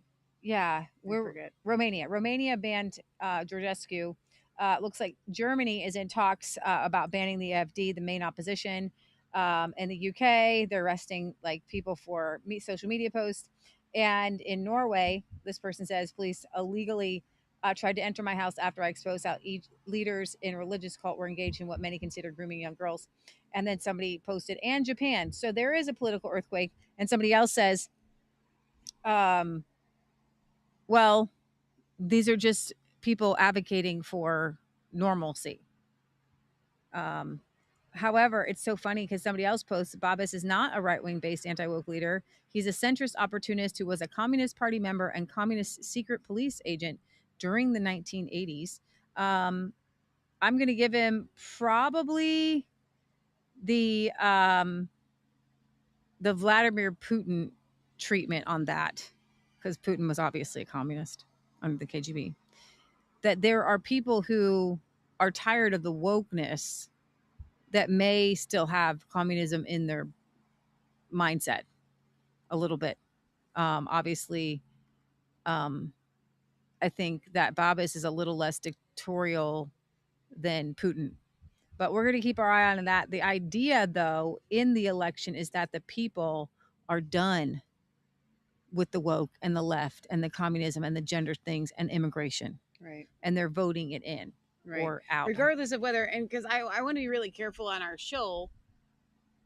No, I'm not saying this for Leah's sake. I'm saying it for your sake, guys. Over the years, there's so many people that, was it Andrew Morrison in Australia? Yeah. In the beginning, we were like super behind him. We thought he was great.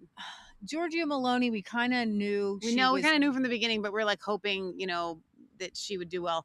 There's been some leaders in the past where you just get caught up in they're a conservative and you just kind of really, and then they let you down. We don't know enough about Babis to say, oh, look, this is the greatest thing that ever happened. He's going to be great. In the same vein that I wouldn't say if he is Czech's Trump, well, there you go, right? But the fact that this is what, like Leah's saying, the people are desiring, that they are attempting to vote in is far more important than the actual person that wins the election. The same thing with the Morrison in Australia. Like, the Australians are conservative. Yeah, exactly. But the news paints them as super liberal. 100%. And their government leaders treat them like they're super liberal. The same thing within Canada, right? And so we need more people to get into politics, but there is a huge barrier to getting into politics, and they put it there on purpose. Nigel has weighed in on the no digital ID. Nice. And before I have to mention on this show that there was a synagogue attack in Manchester in the UK. And I thought that was going to be your head story today, actually. But I want to play Nigel here. Last year, our main story was talking about the digital ID, which Keir Starmer said last week. Sorry. Keir Starmer wants digital ID, wants you to be tracked. You will not be able to buy. No, he literally sell, says you will not be able to work at all. Yeah. So there have been protests this week, as we expected, and there will be. But Keir Starmer, he is a he is. Satan. I have to hand it to him. He's stubborn. He doesn't care. He has no feeling. So the Prime Minister says we must have digital ID. That's the way we'll stop illegal immigration. Well, think about it. Germany has ID cards, strict ID and checks. It's made no difference at all in Germany, and nor will it here. All that digital ID will be is a means of controlling the population, of telling us what we can and can't do, of fining the innocent. And didn't we see it all when we had the pandemic, when you had to have vaccine ID to travel, to do various things? Did that stop the COVID pandemic spreading? Did it hell? All it did was put cost and inconvenience on everybody else. I also worry about massive data banks being held by the government, being hacked by foreign governments, by private companies, by criminals. I do not see a single benefit to the government having digital ID other than them controlling what we do, what we spend, and where we go. And we, in Reform, are wholly opposed to it in every single way. I really like his paisley tie. Just pointing that out. Amen. Well said, Nigel. You guys have to push back on this. And here's the good news. I would like to encourage you on something. I do believe, not just from my gut or spidey spiritual senses or whatever, I don't know. I think we will see a Nigel Farage prime minister at some point. So if they do implement a digital ID, I would believe that Nigel would walk and Reform would would get rid of it. Well, the more Keir Starmer acts like a crazy man, the more he's just pushing people towards reform, which is weird. Yeah. And so I want to go over here to GB News. There was a synagogue attack in Manchester in the midst. This needs to stop now. Of the craziness of this terror attack. The police shot an innocent person. That was Leeds this evening. These people have no shame. So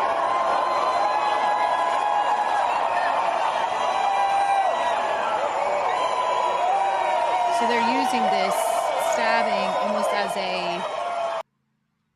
That's from Glasgow tonight. As I speak to you, there are protests that we've seen in Manchester, Leeds, London, Leicester and Glasgow. On today of all days. It's disgusting. Armed police at Christmas markets, bollards along pavements, airport-style security at large gatherings, primary schools practising lockdown drills. Why? Islamist terrorism. But nobody feels this more than the Jewish community in Britain. Today, this happened, and a warning, this is distressing. They've killed him.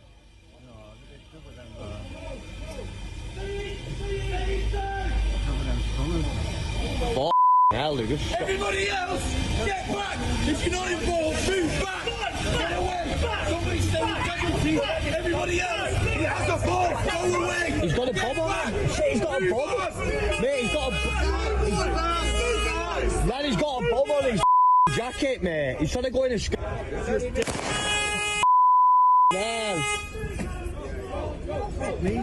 He's got bombs on him! 2 dead, 4 critical after a bearded man wearing a fake explosive device rammed a car into Jews outside a synagogue in Manchester, then tried to slaughter as many as possible with a knife. Do you have security at your church? I live near the Islamic Centre of England, where the imam is apparently appointed by the Ayatollah of Iran. Never seen any security outside there. Why do Jewish schools and synagogues have to have security? It's because of how many Islamist terrorists we have in Britain. For me, this attack was very close to home. I went to school a few miles away from the attack. My friends had their bar mitzvahs at that synagogue. One of my friend's grandparents was attacked and is apparently still in hospital. Wow. Sir Keir Starmer said the attack was a shock. The attack in Manchester this morning is absolutely shocking, and all of our thoughts are with those affected. I'm on my way back to London. When I arrive, I will chair an emergency COBRA meeting. I spoke to my friends today. It's not a shock. I want to tell you what they told me. We've had swastikas painted at Jewish cemeteries. Jewish shops have been attacked. We have to live with the threat of Islamic extremism every single day.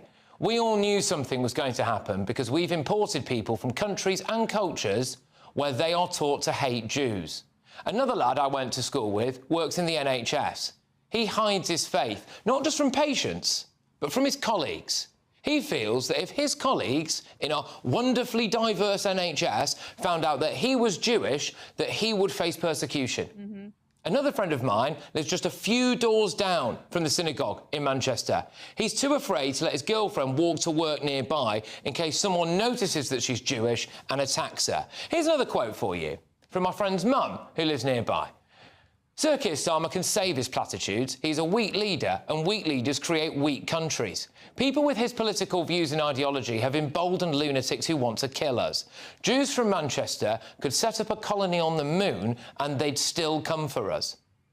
At my old school, there was always a large Jewish contingent. Now, I spoke to one of my old teachers a little while ago, and he told me that Jewish parents weren't sending their children there anymore. Instead, they were sending them to the Jewish school King David. Why?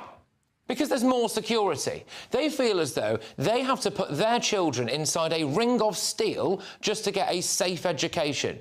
When I was at school, there'd be busloads of lads coming from places like Whitefield and Prestwich, very Jewish areas. Now, I never once remember any of them saying that they had to hide their faith, that they had to hide their kippah. And you didn't, and you certainly did not several years ago. Jewish schools of all ages, the Jewish Students' Union, we met with them just after the 7th of October attacks. They were telling us all of the stories about intimidation on campus. So there has been a huge uptick, massive increase in anti-Semitism and threats that the Jewish community, I mean, we can't say because we don't feel it, but they feel it. And, you know, you hear all kinds of things, you know, they wear the Star of David, girls being talked to by bus drivers. So it's all of our responsibility to call this out because there's not that many Jewish people in our community, 300,000 or so. Look, I'll say this now. There's big questions for me about the nature of this statement. A British citizen of Syrian descent. What I want to know about that, and I hope we do get this detail, is does that mean that he is from Syria, was born in Syria, was potentially brought over here as some kind of refugee and we've given him a British passport, which would, of course, in the legal sense, make him a British citizen, or was he born in Britain and, say, had Syrian parents? Those pieces of information are absolutely vital and we need to get that from the police. But just your reaction, Chloe, anyway, to that breaking news. Jihad al-Shami, British citizen of Syrian descent, appears to be the man who carried out this attack. Look, we don't know, as you say, we don't know if he was born here, we don't know exactly how he came here, if he was born in Syria, but what I will say is I've been in Syria and there are many, many Syrians who are in a lot of pain and a lot of poverty, but there's also still a very prevalent ideology of ISIS there and various other terrorist organisations, and when you allow people to come through illegally, unvetted, through our borders, we don't know who's coming through, we don't know exactly who this guy is, but what I fear after seeing what's happened today is how many other people coming from countries that do have ideologies like the ISIS ideology and other groups prevalent, how many people who want to commit an attack against Jews and anyone who's considered an infidel are going to come through illegally because they know they won't be vetted. This has been, whether it's the hatred is going against the conservative government leaders when it's not I believe that when you have like the conservative government under who was the blonde and then Boris Johnson, UK, we're in the UK. The first one we started our show under. Oh my gosh. Liz Truss, not Liz Truss, the first one. You guys know her. Jeez. The blonde. Okay. So the conservatives have been in power for many, many years. And she was ousted for Boris Johnson. I believe that the radical Islamists were attacking British citizens at that moment. And now with your radical left pro-Gaza government, then you were going to be attacking Jewish people instead, because you see them as Theresa May, thank you. You see them as your next target because it's all, the radical Islamic ideology seeks an outlet for the anger. And so the anger before is just going to be against the UK, Christian country, you know, that Manchester already had a bombing. Yeah. So Manchester was known as the Manchester bombing. Now you've got the same city known as the Manchester stabbing. Yeah. So you have imported so many Islamists into your country. You have to live on edge. You have to have a terror unit that we don't have here in America. We don't have the same. We have had a bombing. Yeah. With the Hang on, they say we have Boston Marathon. Do you have another playing in the background? I would hear it, Barry, if I did. And so this is a thing that has infiltrated the country and Barry, I think it's just you taken over taken over Britain. And Keir Starmer doesn't care, and the left doesn't care. And there was a video that I thought I had up where Keir Starmer was questioned on first cousin marriages. There was a bill that they wanted to ban. Is it the Robbie Starbuck? No. No. Okay. What is this other one from Nigel? Yeah, go ahead.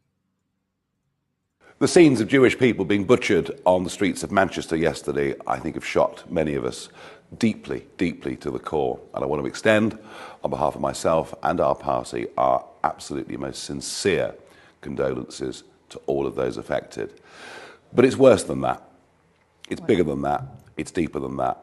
I think the whole Jewish community in Britain are now deeply fearful. Within just a few hours of this horrific incident, we saw in London, Glasgow and elsewhere pro-Palestinian flags on the streets, people out, previously unplanned, demonstrating, but here's the truth of it. They weren't demonstrating, they were actually celebrating. I can't even imagine we've ever seen such vile scenes on our streets, certainly not in my lifetime. In response to this, the Home Secretary, Shabana Mahmood, says she's disappointed. Disappointed. That's the most the Home Secretary can say. Well, I hope all of you watching this video are outraged. Outraged and frankly frightened. This is broken Britain. This is evidence of societal breakdown. It is deeply worrying and very frightening. Will this Prime Minister do anything about it? No, in fact, he's emboldened these people by his recognition of Palestine 2 weeks ago. And never forget, this is the Prime Minister that took the knee just a few short years ago to an extremist group. Now, there is a big, big march planned in London this Saturday. And I think the only way we can describe it is a hate march. Whether the Home Secretary and the police decide they've got the powers to stop it, I don't know. What is for certain is we're a country that allows peaceful protest, but we're not a country that allows the celebration of murder or slogans in our street that are deeply, deeply insightful. I must admit, saying this now to you today, I feel more worried about the state of broken Britain than I ever have before. Wow. So this week, Michelle, I don't know if it's possible for you to bring up these last three tweets Sure. that I just opened up, but this is disturbing to me. And I know that Joe Rogan spoke about it. Because of the UK being kind of an incestuous nation on its own, you guys do not ban first cousin marriages. So would it be these searches or this? Yeah, The it would concerned be citizen? those. I I only think have it this- would be these three here, maybe. So not the searches, the GB News clip, Wall Street apes clip, I don't know. Okay. and then I can't believe this is real. So the Telegraph, in an insane deal, the UK's largest newspaper actually had a title of a article, which I'm not going to open up. I can't open up because I'm not subscribed to Telegraph. That says the NHS says first cousin marriage is healthy and linked to stronger extended family support systems and economic advantage. So I'd like to play this guy if you have him up at all. I have the Wall Street apes. Is that good? No, that's not the one I want. Okay. I want That's this the one you guy. just okay. Wait.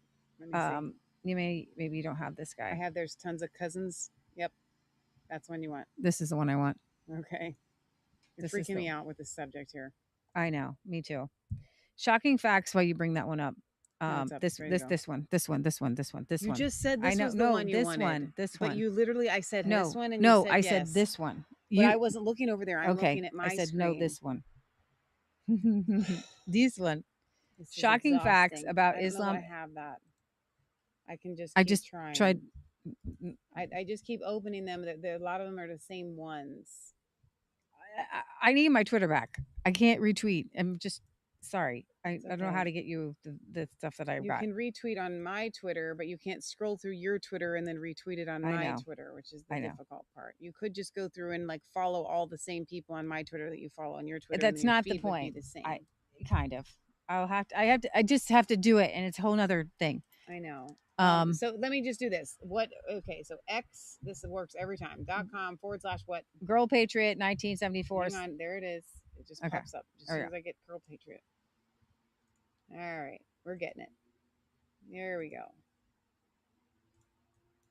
You screen share? So as not to offend their newly arriving guests from the Middle East, the national healthcare system of the United Kingdom is now endorsing fucking your family.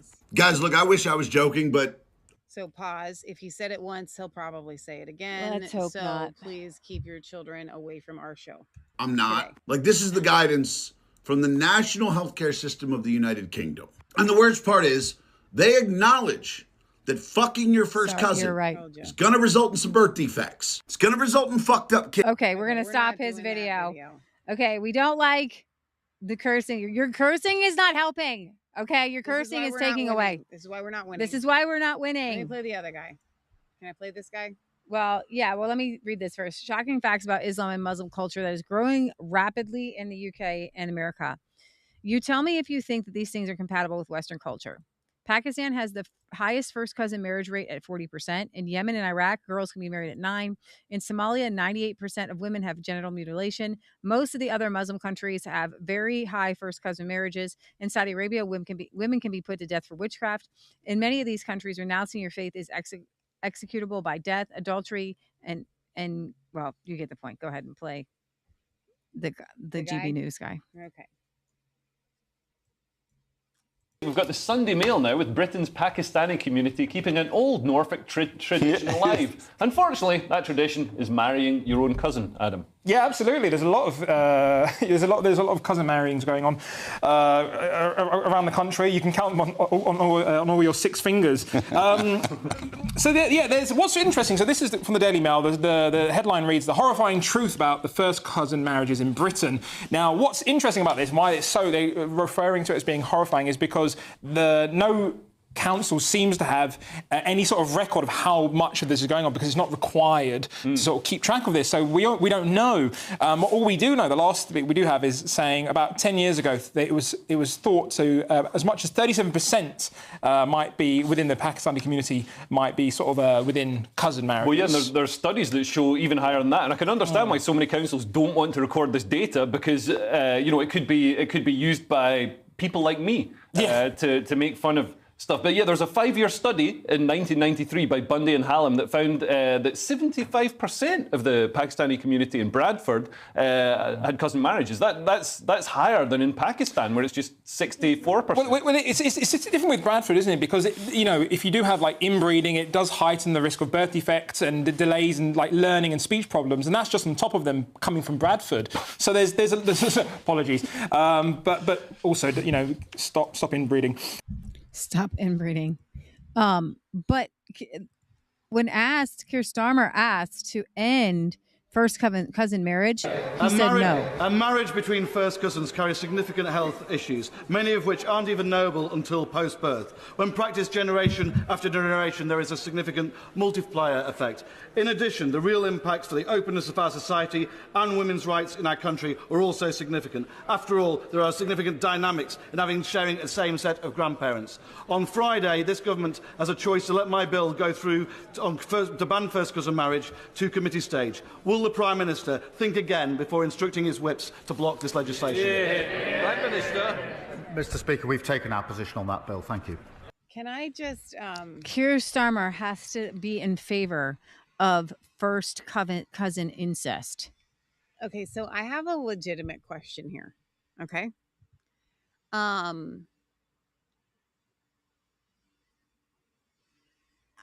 don't even know how to get this out. So here in the United States, we've got the gay marriage advocates, people that want to advocate gay marriage because who you love, you love. Who are the advocates for the first cousin? What I mean is there, how do I word this? Okay, we have openly gay couples all over America who would love to be able, and they can now, well, before God they can't, but legally become husband and wife, okay? We know that this sect of people exists. So my question is, in the UK, please, Barry, someone answer this question for me. Is there a sect of first cousins who are married that form a group? Are they do you understand what I'm trying to get at here? Because without that group, you can't have advocates. Yeah, it's the whole Pakistani Muslim community. They all marry. In Pakistan, it's 64% of Pakistanis are married to the first cousin. That guy just said that 75%, the study way back when said 75% of UK Pakistanis are married to their first cousins. Okay, but here's the interesting thing, and you all in the UK know that we love you. Please receive this well, or at least not offense. Don't be offended. We joke about you guys. marrying your cousins, marrying your second or third cousins within the family, and that's why some of the deformities exist. Right. This is well known. Right. So it's not just the Pakistanis. This is already something that is ingrained in the society of the UK, that like it's okay. Line breeding is good. Line breeding is not good. You can we say this about our pigs. You can do it to the first generation, and after that, no more. Gonna have, Okay, so I'm going to finish up our today's show talking about the Nigerian Christians who are being slaughtered. I want to always bring attention to that. Bill Maher brought attention to that. I know that I ended the show. I'm sorry, guys. Last week, there was an accident right on the corner, and I let a video play, and I decided to let it play. If we had done an outside show, you would have seen the whole thing. I know. Yeah. That's so we actually, they're okay. It was a French couple. Accidentally pulled out in front of a young man on our corner, and I was doing the world news show, and I was talking not just with the French couple and their baby who had glass fragments on his head, and in the middle of our show, like he's bleeding, so I had to stop the show. So forgive me for not coming down sooner, but taking care of our new friends here, and they came. They did a farm tour. And, waiting for their other French friends to come back. And it's just very interesting because that day I had prayed that God would bring church to us. And that was I got to be the hands of Jesus and feed and give him some water. And it was great. But in the midst of it, I didn't get to finish talking about the Nigerian Christians. Yeah. Now, I left you on a video that was talking actually kind of that there's a little bit of a conspiracy around this story, and that the attention given to the Nigerian Christians is not coming from the right motivations. There are other motivations behind it. However, Nigerian Christians are being slaughtered and are being killed, and I do want to bring attention to that. So let's play this video here. Christians in Nigeria refuse to renounce the faith after Islamists burned their church down. Oh, wait, hang on. I might have lost somebody. Oh, are we frozen? Well, I can make this big, but I.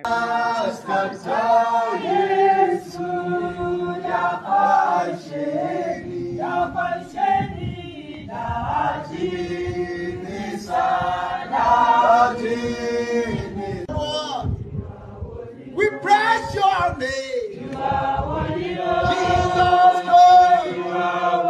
to protect us, to guide us, Lord, to see us through, to fight for us, to give us hope. So, more than 7,000 Nigerian Christians have been slaughtered by Islamists in 2025 alone. Entire villages have been burned, and nobody. I want to play this clip from the Canadian Parliament, and then I'll kind of break it down just a little bit. Yep, let me find it.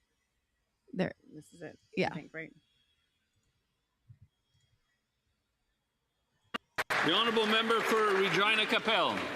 Mr. Speaker, I rise today to bring attention to the tragedy Christians in Nigeria are experiencing.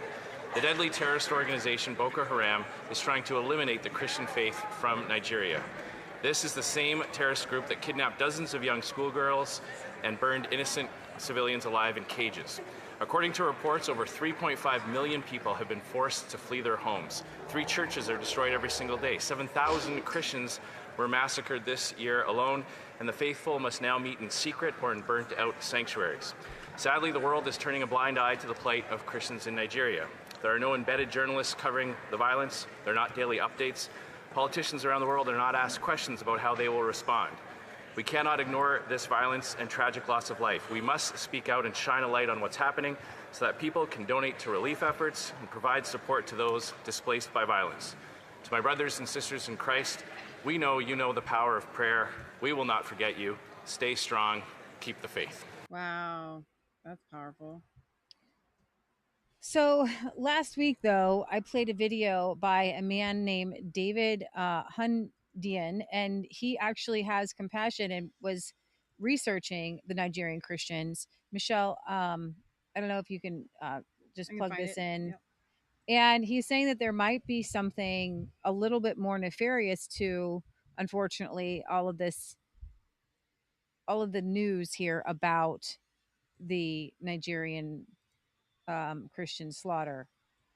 A senior fellow at the US Policy Research Institute is trying to set Nigeria on fire. And however bad that may sound to you, it's so much worse than what you think. Here's what is happening. The American Enterprise Institute is a private non-profit founded in 1943, which has grown into an institution that is effectively the beating heart of the US economic and political establishment. This is not just a respected conservative think tank. This is a body that has the entire who's who of the US establishment elite either sitting on its board or among its many, many funders. And speaking of funding, it has funding from all the regular suspects. Ford Foundation here, Gates Foundation there, the Kellogg, the other place. The AEI has real clout in the US. The sort of clout that enables it to influence legislation and foreign policy. The AEI is so influential that it was single-handedly responsible for the entire Iraq war strategy under George Bush Jr. In fact, the Project for a New American Century, which was the think tank whose work between the late 90s and the early 90s basically shaped the geopolitical world that we live in today, reportedly rented its office space from the AEI. I'm mentioning all of this to create a mental reference for just how powerful this organization really is. Essentially, if the AEI adopts a policy position and puts it forward, there's a very, very real possibility that it could become US government policy, which also makes it one of the most powerful non-profit organizations in the world. And 9,000 kilometers away from Washington, in Nigeria, two things are happening. The first is that a series of deadly attacks against Christian communities in the country's middle belt and north have severely raised the risk of chaotic sectarian warfare of the sort witnessed in the Central African Republic in 2013. Between 2019 and 2020, I was part of a research team that worked on a documentation project tracking these attacks. That project resulted in this report, which was presented to former US Secretary of State Mike Pompeo in 2020. The report showed that these targeted killings met many of the legal definitions for genocide,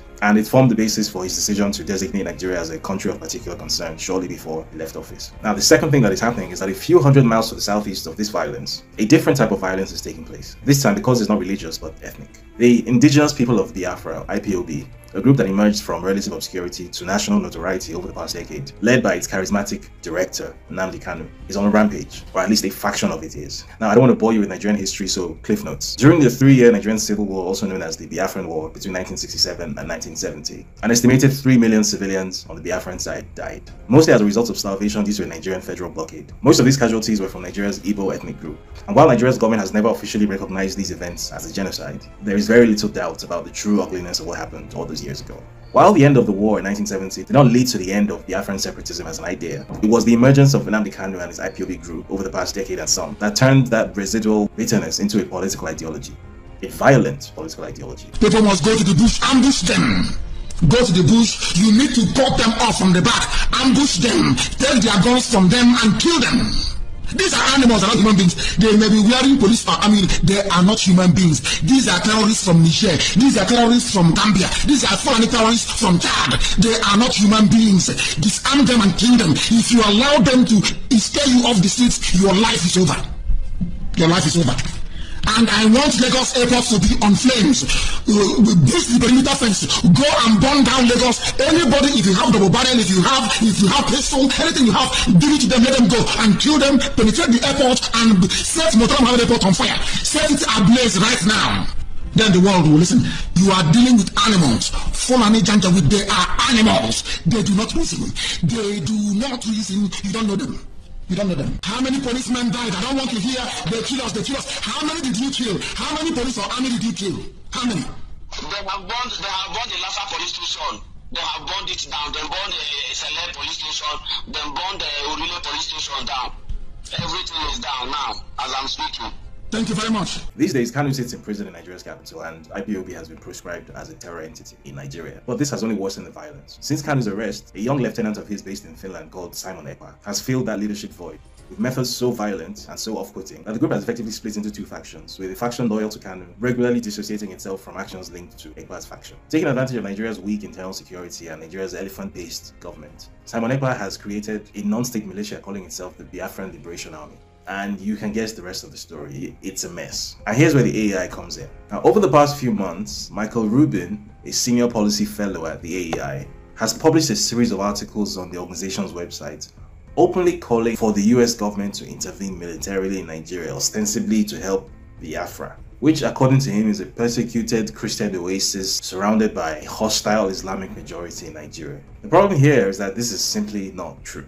Nigeria's population is almost evenly split between Christian and Muslim, and the basis of Biafran separatism is ethnic, not religious. Rubin, however, repeatedly pushes the falsehood that the Biafran movement and the agitation by Christians facing real violence in Nigeria's Middle Belt and North are one and the same thing. This is completely false. Not only are the vast majority of the affected Christian groups not ethnically or ideologically linked to Biafran separatism, but even the Biafran movement itself has historically never portrayed itself as a Christian nationalist movement. By deliberately conflating ethnic separatism and Christian nationalism, and modeling up basic geography to misrepresent the situation, and even describing Simon Ekpa, who was recently arrested and put on trial for terrorism in Finland, as a persecuted African dissident, Rubin is knowingly pushing a dangerously false narrative for the consumption of a powerful American audience. A narrative which, given the AEI's influence, could someday end up in an official US foreign policy document.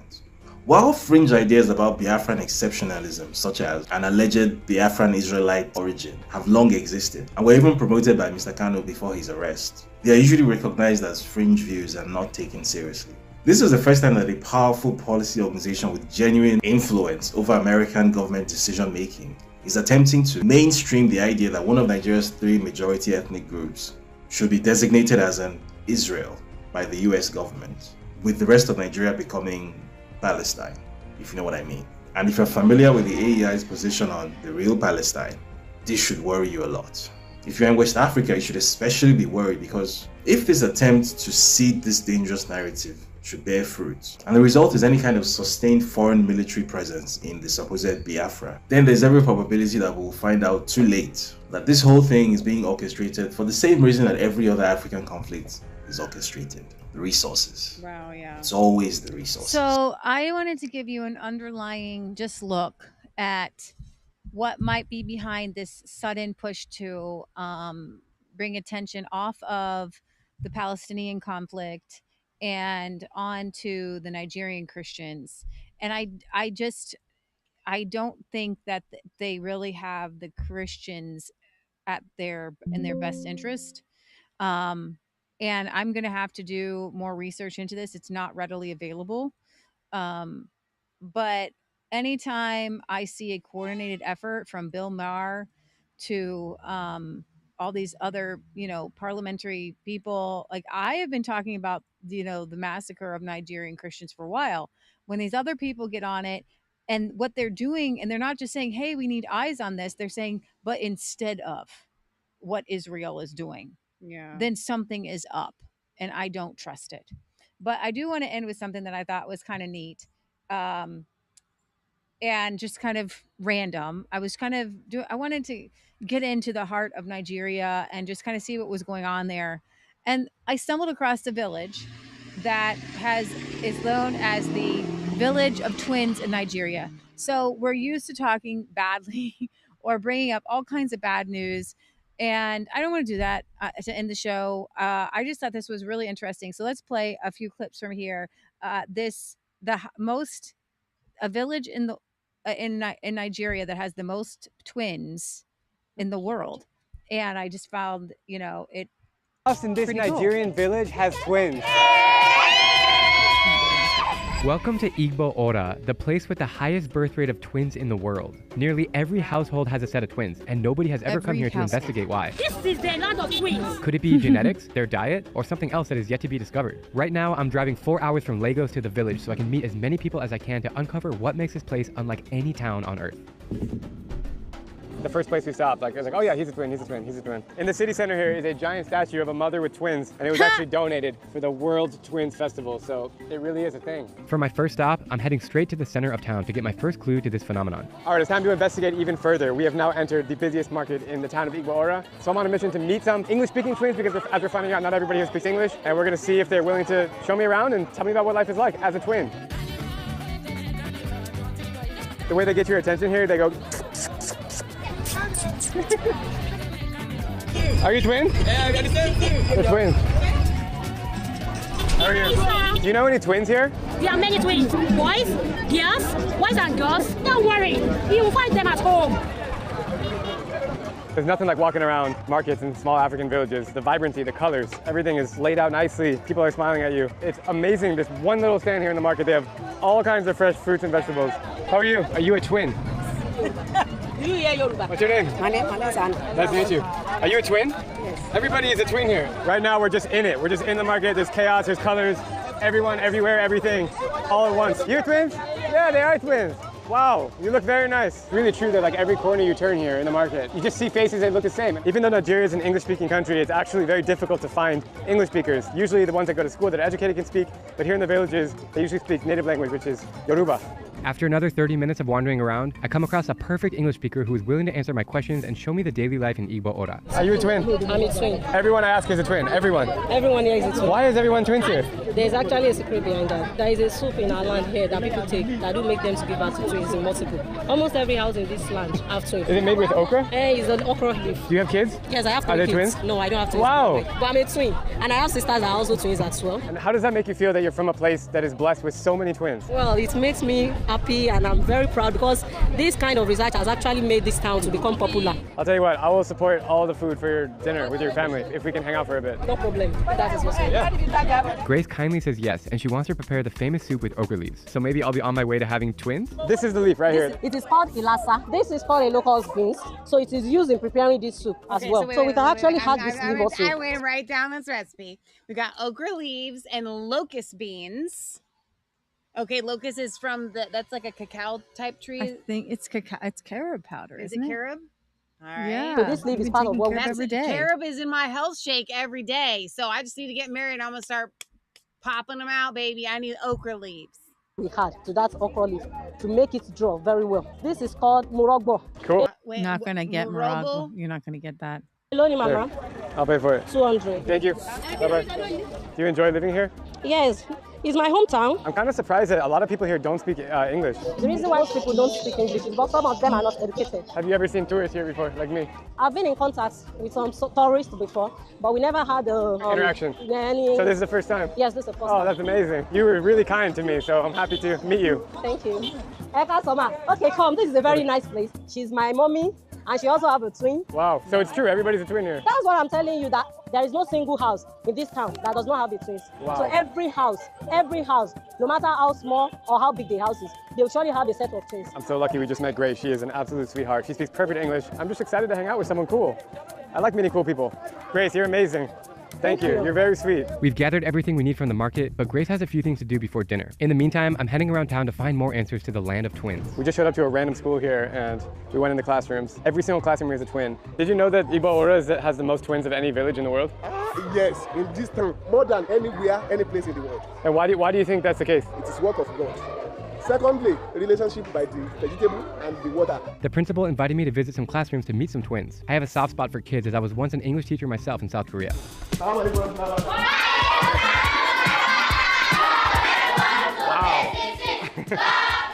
The twins among of you can stand up. Everybody get twins. I want twins. I want a baby.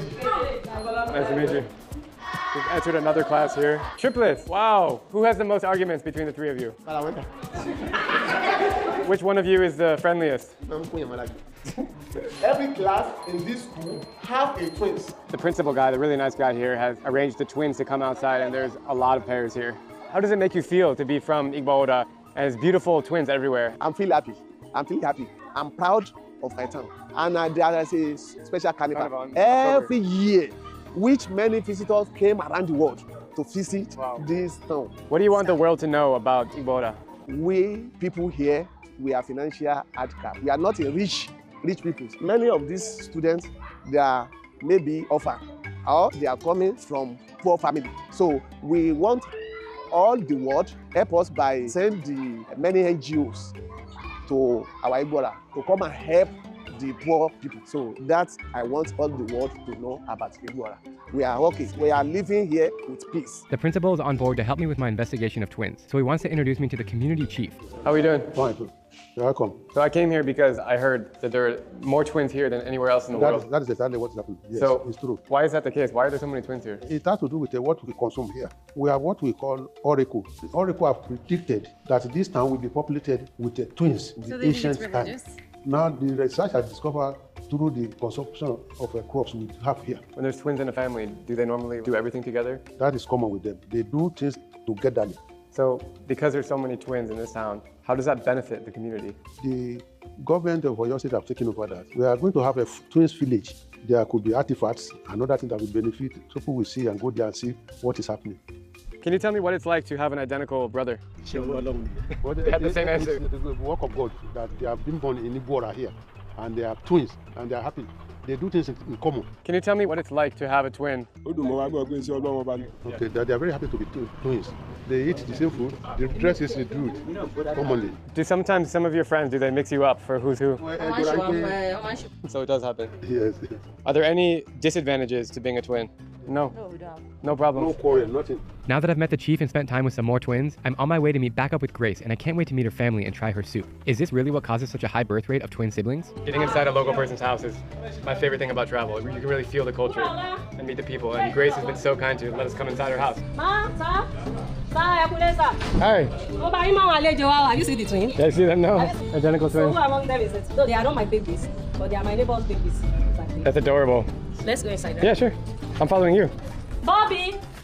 Bobby! So this is where I prepare the soup.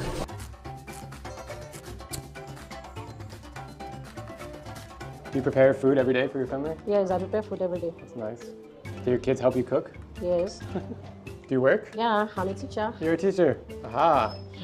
This is Grace's kitchen. It's tucked into this tiny little corner of the house with these cement walls. And actually, it keeps it cool in here. It's super hot outside, but in this place, it's very, very, very cool. Grace lives in a lovely 3-story compound with her kids, as well as many of her cousins, and it brings me a lot of joy to see how she looks after them. Before we sit down to eat, she mentions that we forgot to buy the meat, so we are heading out again, and I want to learn more about her as a person. If you could travel anywhere in the world, where would you go? Actually, I've been anticipating, and I've been willing to travel down to either USA or Canada. To be honest, the US is cool. I love the US, but here is way more vibrant, way more action, way more things to see. Than the US. Although that's where we're going. But better than I need. What kind of meat is it? It's cow meat. What's up, bro? Oh, fine. The food. Yeah. Is that good? Yeah. What I love about coming here is everybody knows each other. Everyone's friendly with each other. Yes, yes. You know? Bye-bye. Okay, So are you happy? Is life good here? Are you content? Yes, I have my kids with me here. So life is good. People are nice here? Yes, people are nice. You know, some people are scared of Nigeria. Like some, yes, you know, they think it's dangerous. They hear about Boko Haram. A lot of things are happening here, but when we talk of security, it's not as if Nigeria is that bad.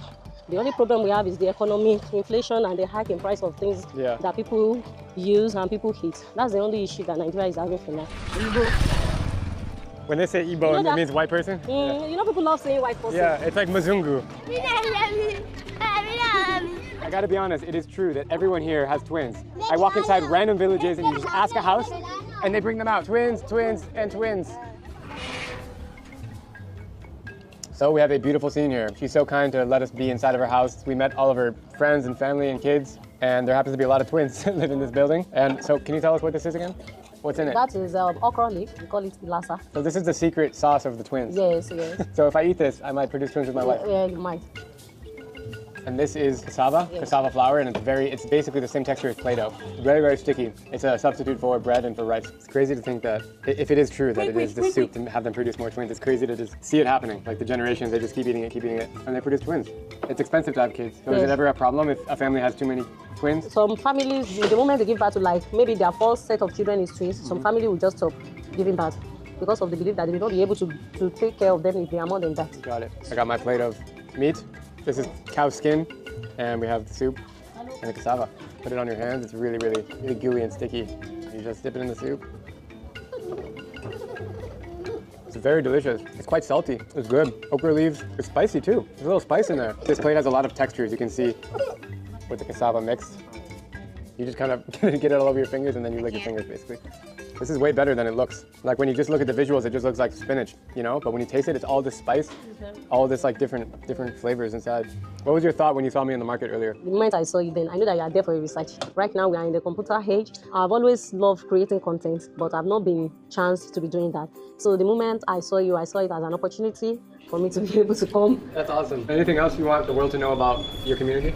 Nigeria is a very good place to be. Anyone that wants to come here, apart from being a town of twins, there's a lot of history about it. Love it.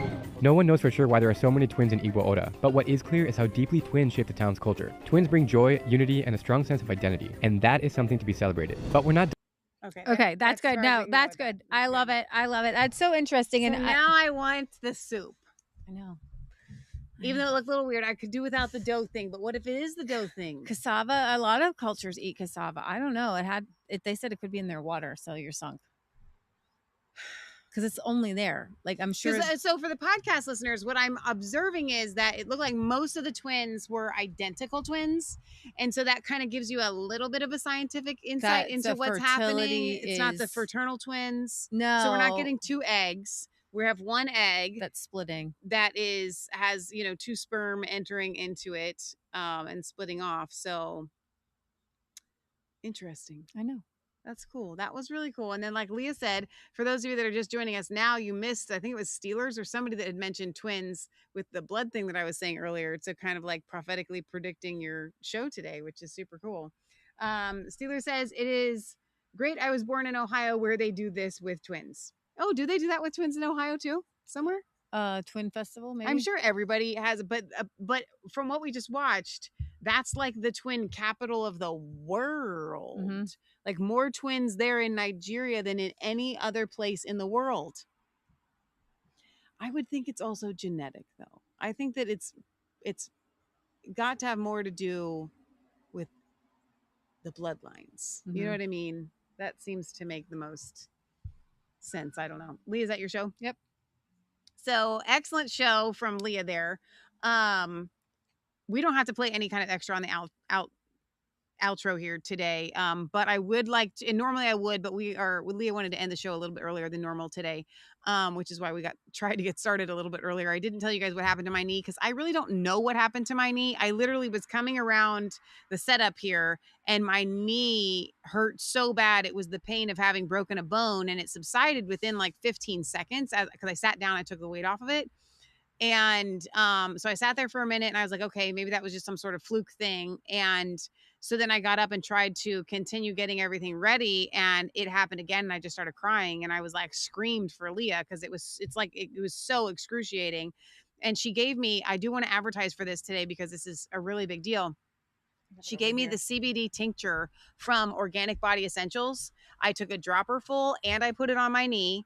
And so as I was going about finishing getting things set up, it was still like doing like cramping and like hurting. I was really, really worried about it. But since we've been doing the show, I haven't felt it at all. And so I'm going to attribute it to the Organic Body Essentials extreme terpenes that Leah had me take a dropper full. 3,000. This isn't the 3,000 example, but we usually do the three. I think it's 3,500. Is it? I think it's 3,000 because that's 1,500. Right. I normally will tell you guys to take half. Get the 3,000 and then take half for your pain. But because she was like, I think my knee is going in and out, and it was like super pain. I was really worried. Like I knew it wasn't going to be something like go to the hospital worried, but like I was worried if I was even going to be able to do the show. Yeah. Because the pain was so bad. But here's the thing. I just noticed in my personal email today from Vicky, well, not personally from her, but in my email, this went to everybody. Because the Prime deals, she always tries to do sales when there's Prime deals, 20% off of everything. So all you have to do is to get the 20% off is to shop there. But if you want her to know you came from us, use promo code RC. The 20% will still apply because she has made it so that our promo code works with every single discount that she has. Yes. That way you say, hey, Resistance Chick sent me, but go to organicbodyessentials.com, click on the CBD. This is what we always send you guys to, and go to the extreme terpenes. I think that the 3,500 is the best, or excuse me, 3,000. That's the best deal for what you can get. So there's the extreme terpenes anytime 3,000 and the extreme terpenes PM. You could probably get away with doing the anytime one. You don't need the one that makes you go to sleep. So organicbodyessentials.com, use promo code RC. Anytime you use our promo code there, you will save 10%. But right now, because of the Prime deals, she's doing her sale at 20%, which is just a gigantic discount. So I cannot encourage you guys enough to support Vicky Natale. All of her products, they're called organic because hers are literally organic. Yeah, and I'm trying a regimen which is working, and it's helping. She has the facial scrub, the face scrub that I absolutely love that I use. The sugar scrub. It's yeah, so good. I've been using it like off amazing. and on, not religiously. And I just was like, you know what? Oh, I keep seeing everybody with all their Botoxy things. And I just think that my skin needs to be detoxed. And so I highly recommend her kit with the mask and the scrub and the flawless face serum. And I don't think that the percentage offs don't work on the kits, the whole packages. Because they're already hugely discounted. Because they're hugely discounted. But if you get them individually, you can save a bunch of money. And if anything, right now I've been using the scrub morning and evening, and my face is just, oh my gosh. I didn't know how much like layers of dead skin I had on my face, but I highly recommend you getting the face scrub and scrubbing and scrubbing and scrubbing. And I think it's been helping a lot. So that's my favorite thing that I'm using right now, which is the silky smooth face scrub. And it's well worth it. And then if you pair it with the mega antioxidant face mask, you will feel amazing. No, So. it does. And so since Leah's been recommending it, I've been doing it every day as well. And I love it. I was looking at my face today. I was like, wow, my skin looks so good. Like my pores are cleaned out. I was like, geez, I need to do a little bit more of that. I know. So, I was able to, because I am an essential oil aficionado, connoisseur. I was trying to figure out what her essential oil was in there. That overwhelming smell that you smell, it's so good. It's Lang Lang. So the reason why I wanted to point that out, she doesn't say that in that I'm giving away her secrets. She doesn't say that. I can just smell. It's a very strong Lang Lang smell. Lang Lang balances your hormones. It's good for your skin. So it's even more like awesome than just a sugar scrub. So organicbodyessentials.com, the flawless face serum, the sugar mask, the sugar scrub, and the grapeseed mask, face mask with the extreme terpenes. That would be the order that I would place for your first order to get that 20% off, because it's just, the stuff is so amazing. So that's really the only thing that I need to advertise for today. Of course, our own store has everything that you could possibly want for all natural products, except for a scrub. We don't have a scrub. And we don't have the flawless face serum, but we do have the healing for the soul essential oils. I literally said on Friday, because it was sitting there and I smelled it, and I want to reiterate this, but like every time I smell it, it's like smelling it for the first time. And I said, that must be what it's like to fall in love with someone. Because don't make a funny face. It's true. Because then you love them all. Every time you smell it, it's like a surprise. It's like, oh, I forgot it smelled so good. You love somebody, like, oh, I forgot I love them so much. The only thing that I can equate that to is a dog. So we need to work on that. And I need to learn to feel that way about you, but we're not there yet. But we'll get there. Okay, so I did a little show last night and I titled it, and I'm going to upload this probably late tonight. I haven't had a chance to share it anywhere, but it's on Facebook. Some people have not hit a knot in the wood with their chop saw, and it shows. So it's a little kind of spiritual story of something that happened yesterday, which I think you guys will enjoy to go and watch that today. Yeah, so Michelle helped raise up our cousin's house yesterday. Raise it up. She and if you've ever been under a crawl space, I don't recommend it. No, and I think that's why my knee was hurting today. If I'm being honest, I was on my stomach. That's exactly and why. Also kind of like my knees for 4 hours yesterday. You were in a my crawl elbows space. are raw because I was sitting like this the whole time, like down there. She was in a crawl space for 4 hours. I mean, I lived to tell the tale. You and Matt and Jason, our cousin, they got the I grow big gene. So both he and my cousins, my Uncle Jack's, who lives with us, his sons are 6'2" and 6'3" and American football player size. They're big guys. They're not huge though. They're actually very thin. No. They're not thin. They're just normal sized. They're not like big guys. They're just normal sized big guys. They're big guys. They're big guys. When I think of a big guy, I think of somebody that's kind of bulky. They don't have that kind of like bulk, like a big guy, but they are still way too big to get down in that crawl space. So yeah, it was funny. So you have to go and watch the video. I didn't think Leah was watching it, so I was divulging some things that I would not have otherwise dangerous. Shared. And she's like, Leah yells up and she's like, I'm watching you right now. And I'm impressed that everybody was like, everybody worked together.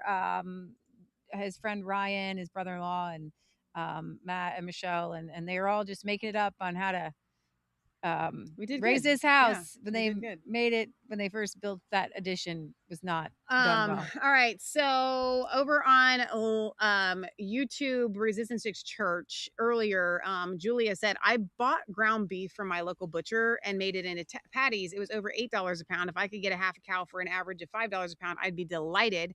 Leah and I were saying how we usually get a whole cow and then give a half to, or sell a half to. No, that I want to make sure I'm saying this legally. We go in with some people and get a whole cow. Right. Let's put it that way. And every year, and it averages about $5 a pound after we pay the butcher and pay for the cow on the hoof. Julie says, I believe that's a Toulouse goose. I think they originate in France. Earlier we played the cutest little video, and I don't know the name of like the mother goose looking goose there. Albert and Victoria were first cousins, says homeschooling art class. You know, it does happen over there in the UK, and I don't know about you people over there. So next Sunday is going to be a crazy Sunday. We have like a gazillion dogs and a lot of pet visits. I am hoping to come to you around noon 30ish. So just keep a lookout for us. Today we were early for being for a normal time. Yeah. So we're just gonna we're gonna keep trying. If it's first, you don't succeed, you try again. Yeah.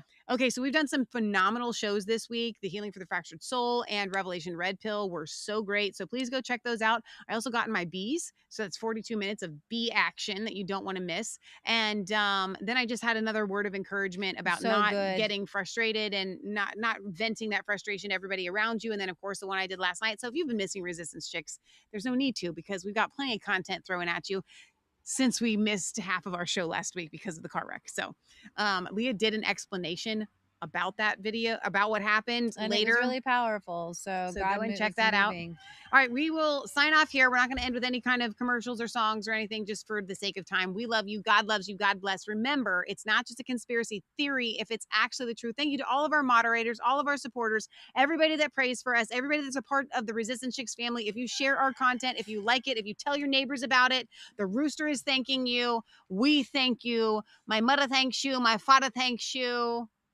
George, your uncle. Fanny's your aunt. And we'll see you next time. Okay, bye, guys. God bless.